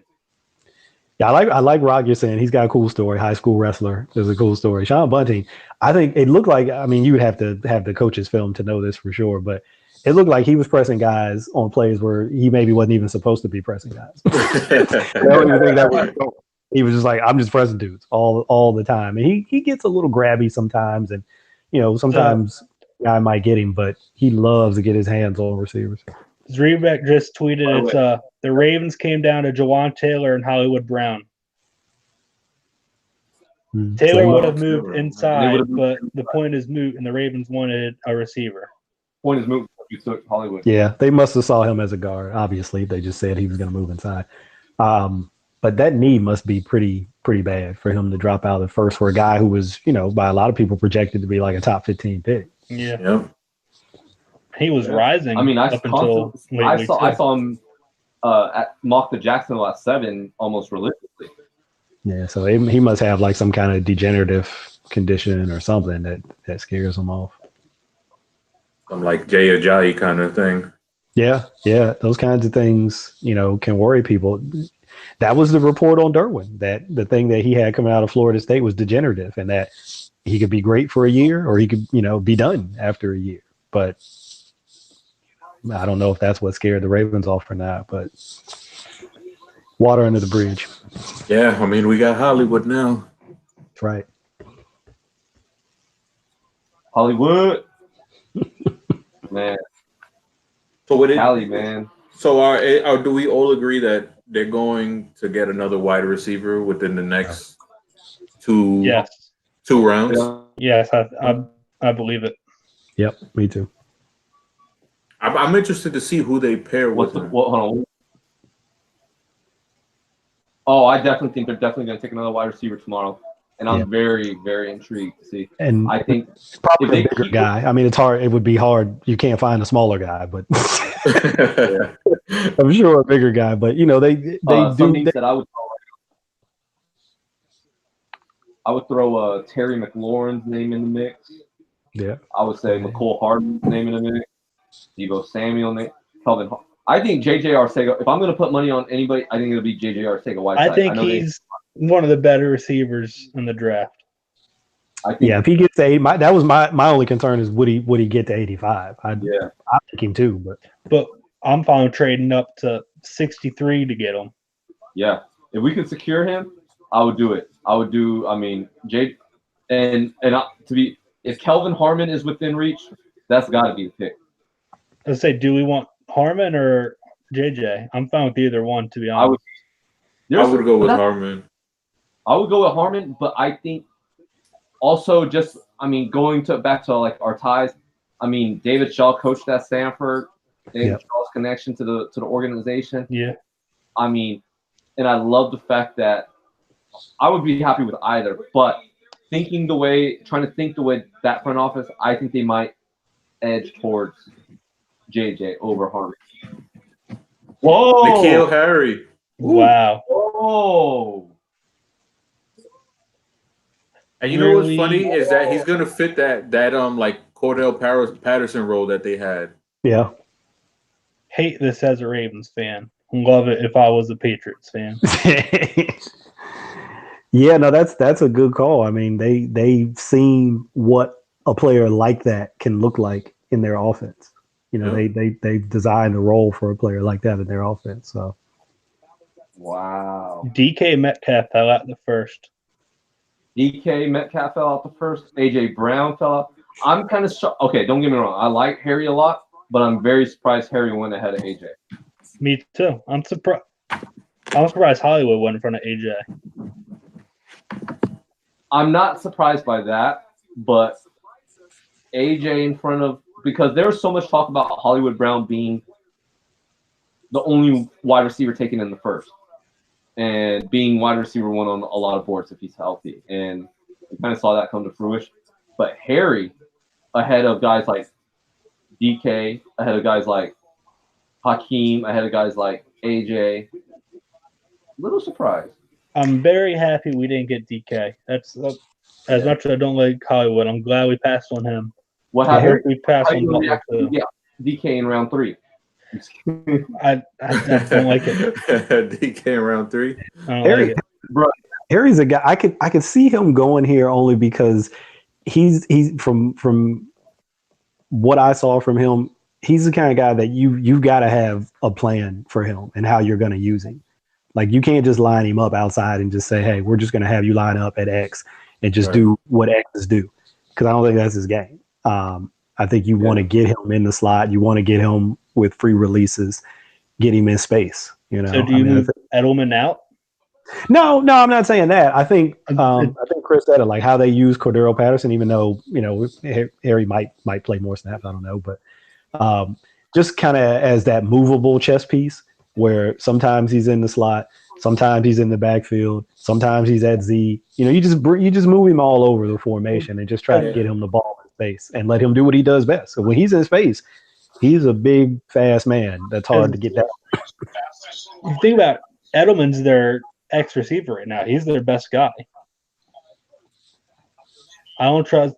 I mean, Demarius might not even play this year.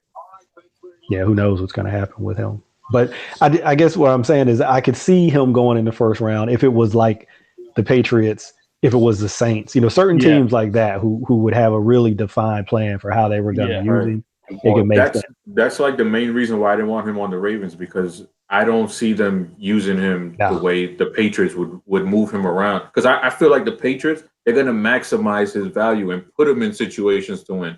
I don't think the Ravens would have done that. The Ravens would have just stuck him outside. Just run these routes like you're an X receiver. That just wouldn't have worked. That they just haven't shown, and maybe that'll change this year with Roman as OC as opposed to Marty, but they just seem like really reluctant to want to do that, because that's what frustrated me a lot last year with John Brown. Like, I'm like, you got to get this guy aligned in different spots. You can't just line him up on the line of scrimmage and have him just run deep all the time. I mean, you got to use him in some different ways. Same thing with Crabtree. Like, you don't have to line Crabtree up. Damn. I think Sean McVay and Shanahan are like the best at that. They get guys free releases all the time because they know how hard it is to beat press coverage in this league. And the funny thing is, they used to be so good at it with Bolden. Yeah. So it's got to come down to OC. It's got to be the OC. Wow, well, that was fun. It That was a fun first round. Yeah, had a little something, had a little bit of everything. Had some surprises in there. Had some chalk that everybody kind of expected. Yep. You know, it's always entertaining. I mean, every time it never disappoints you. I mean, you might be disappointed by like your specific team's pick, but the overall draft doesn't disappoint you. Yeah, definitely. I mean, I feel like we say this every year, but the second round is going to have some really, really good players. Man. Yeah. I mean, I'm looking at it now.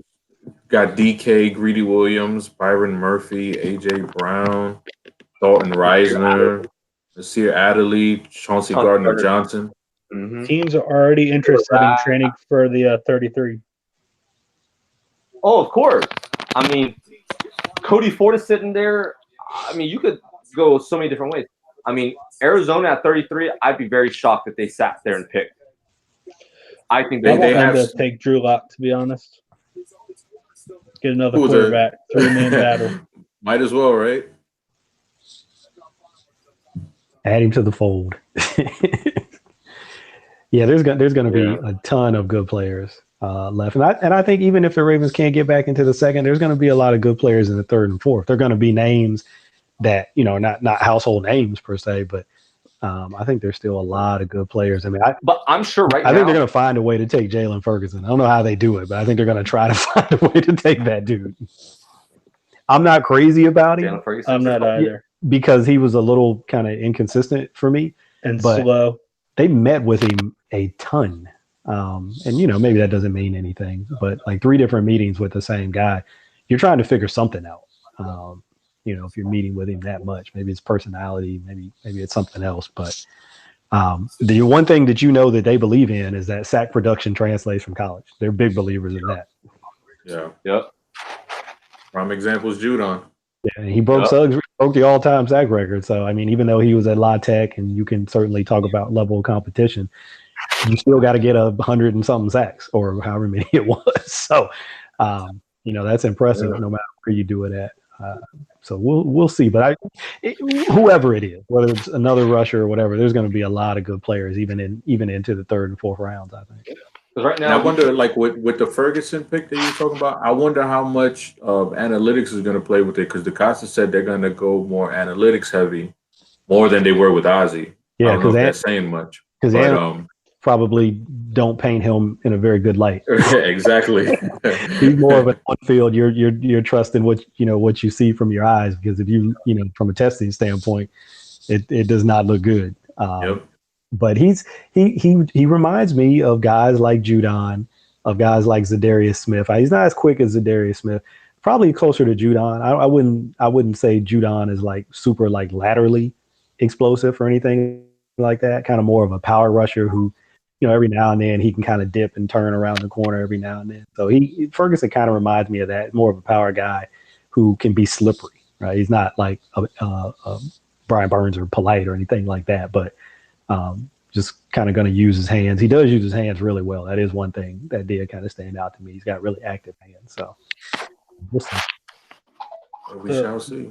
Zrebrek is saying that if the Ravens want to move up into the second, it will take both thirds and at least a fourth. Yeah, they're not going to do that. Yeah, I'm good with that. I'd rather just stick where we are. Just take that value. You don't like pick spots in the third. I'm going to bring up a name that we haven't talked about and a position that we haven't really talked about for the Ravens.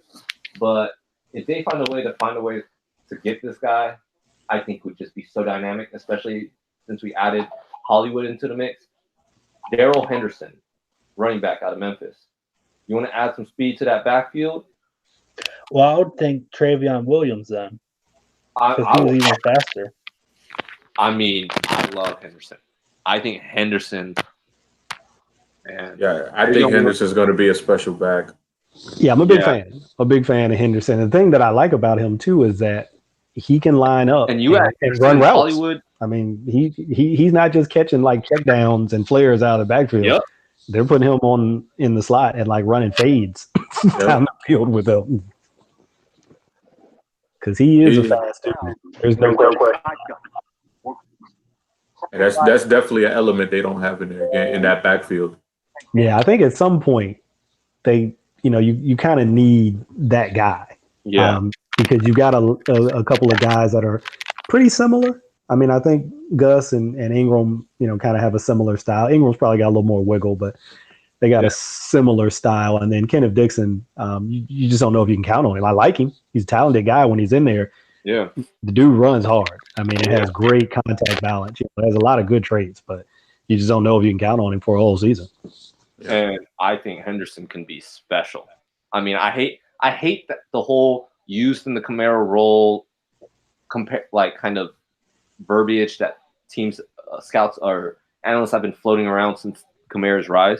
But if there's anyone that could, I mean, we could use Henderson in the Kamara type role, and he would be, I think, the Ingram, Gus, Henderson trio. I mean, you get Ingram and Gus beating down on defenses for 3 quarters, and then you get that switch up with Henderson.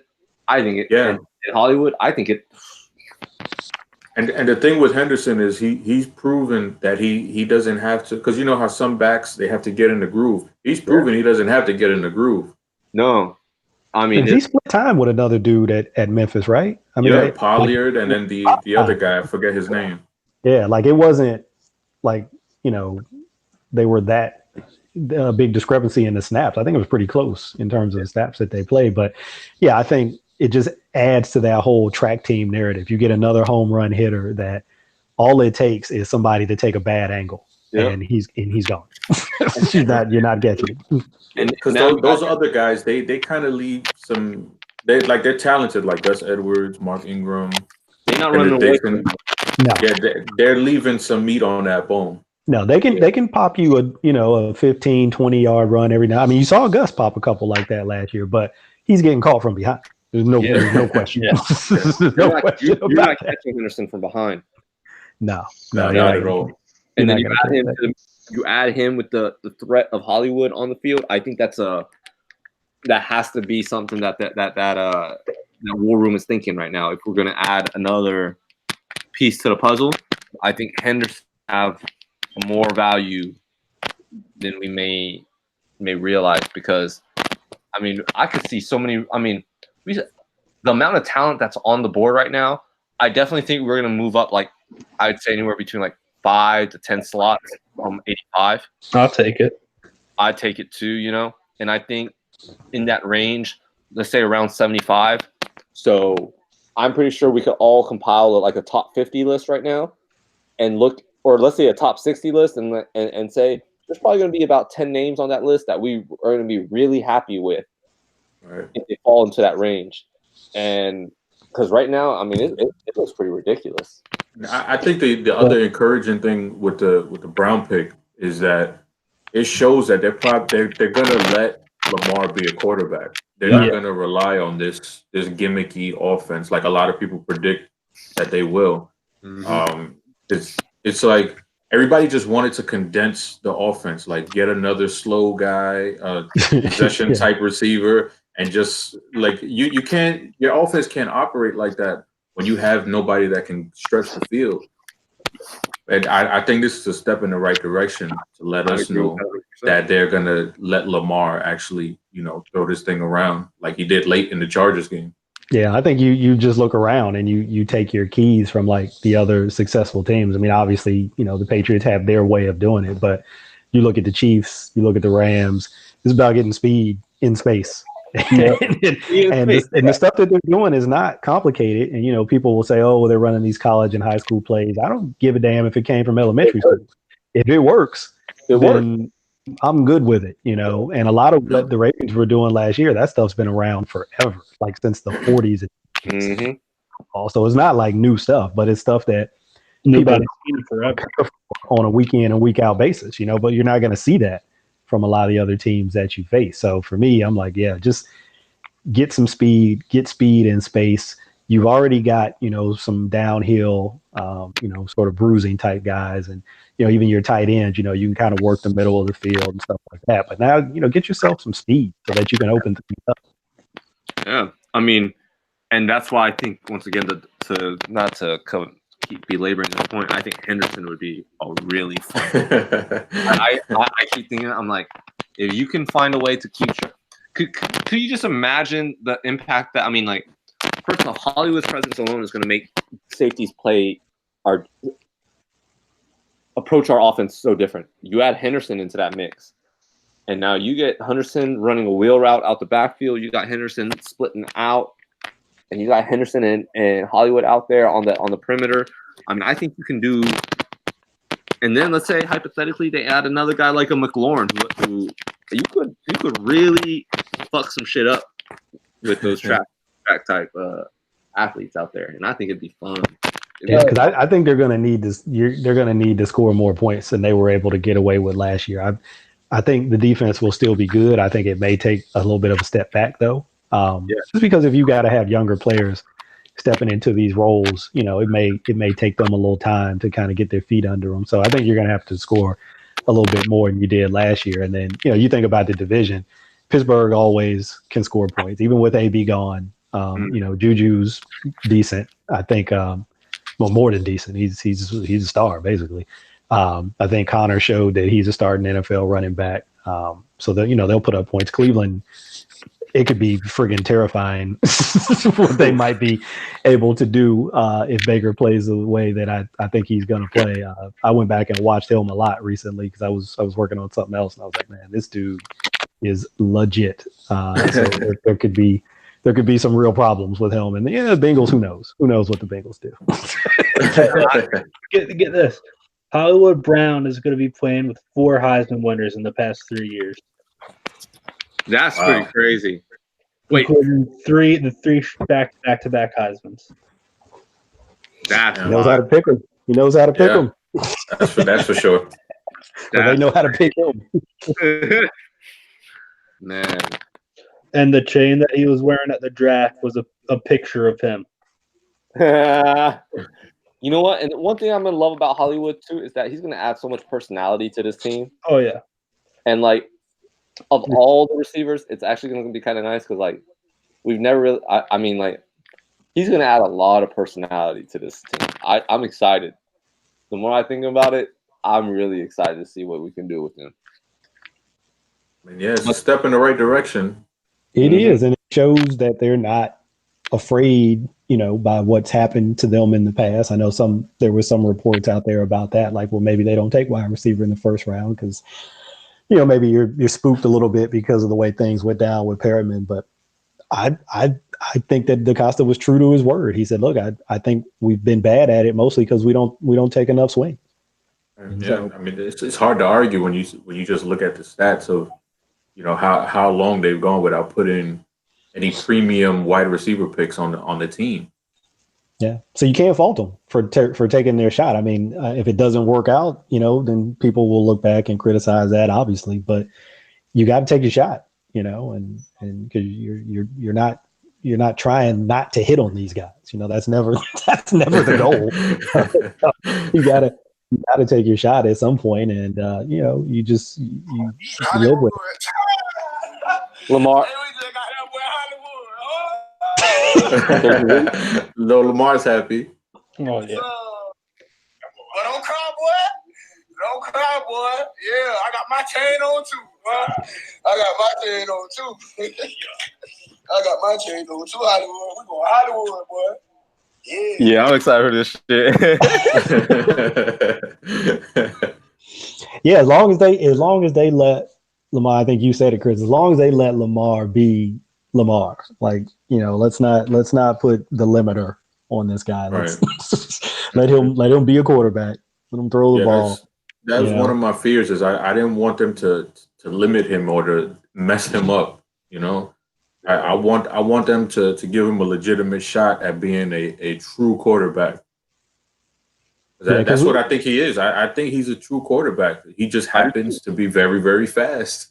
Yeah, I agree. Because I mean, if you look at what they did last year, I mean, it's just unprecedented. This dude had more QB rushing attempts than anybody in history in 7 games. 147 attempts in 7 games.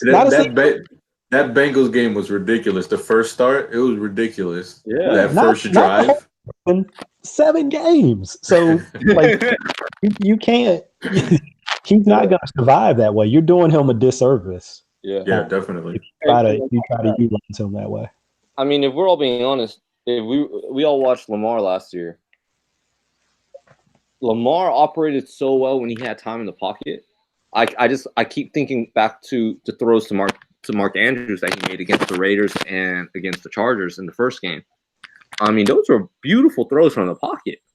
The way he maneuvered the pocket to evade the pressure and to the ball placement. I really think that if you allow him a chance to be a quarterback, as we've all said, I think he can thrive. But and taking Hollywood is a step in the right direction, because the only way we can allow Lamar to be Lamar is to severely upgrade the talent around him.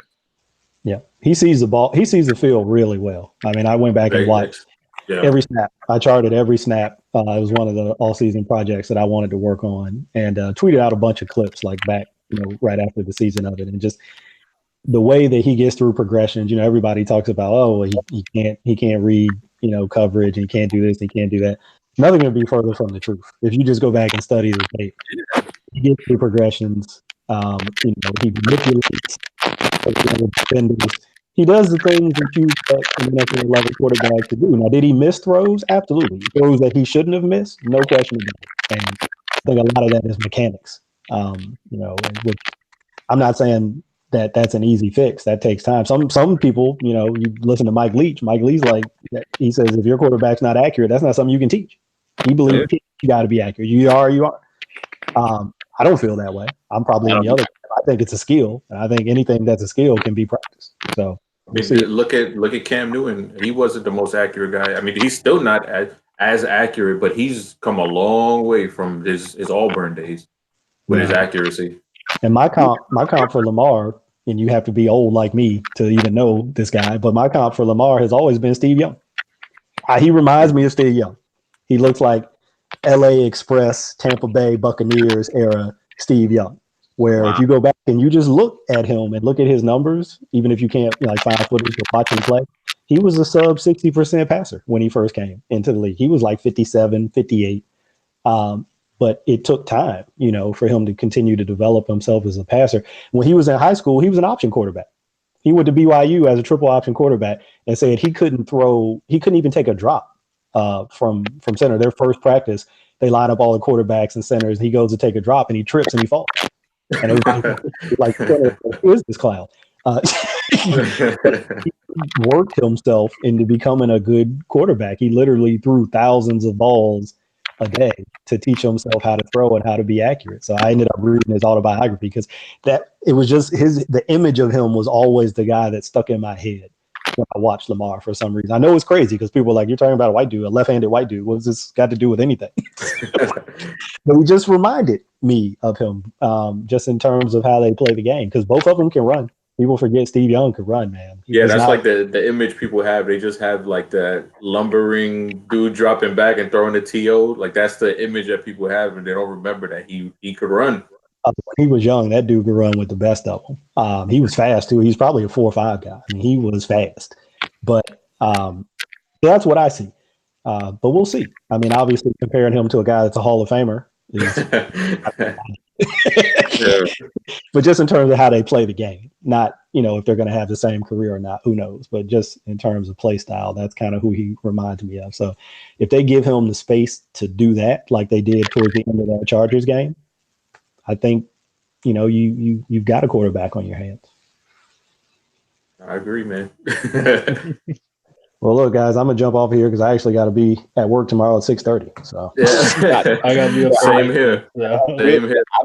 I was about to say, I'm about to go watch Endgame, and I'm about to go smoke like 80 blunts before Endgame.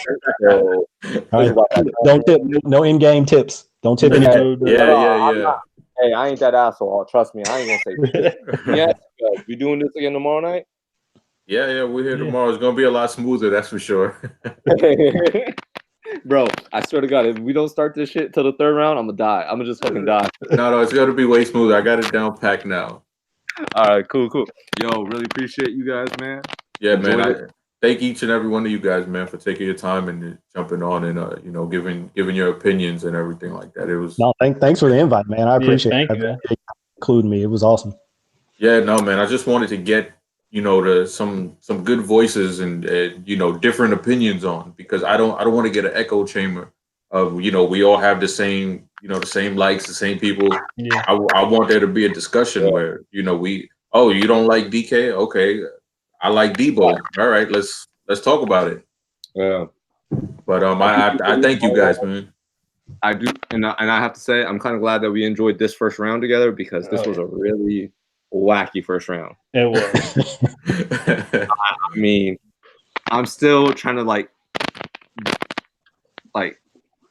figure out how the fuck this happened. Because I'm looking at a list of the names available still, and I'm like, yo, why?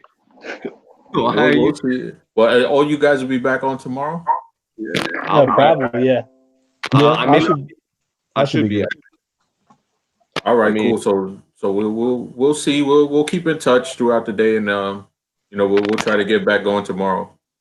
By the way, where does everyone live, man? I live in New York. New York. All right. I'm in Delaware. Delaware. Okay. Yeah. I'm in Maryland. Maryland and California. Okay. Dude, that's really cool. Look at that. All right. That's really dope. All right, man. Y'all have a beautiful evening. I'll catch y'all tomorrow. You too, man. Take care, fellas. All right.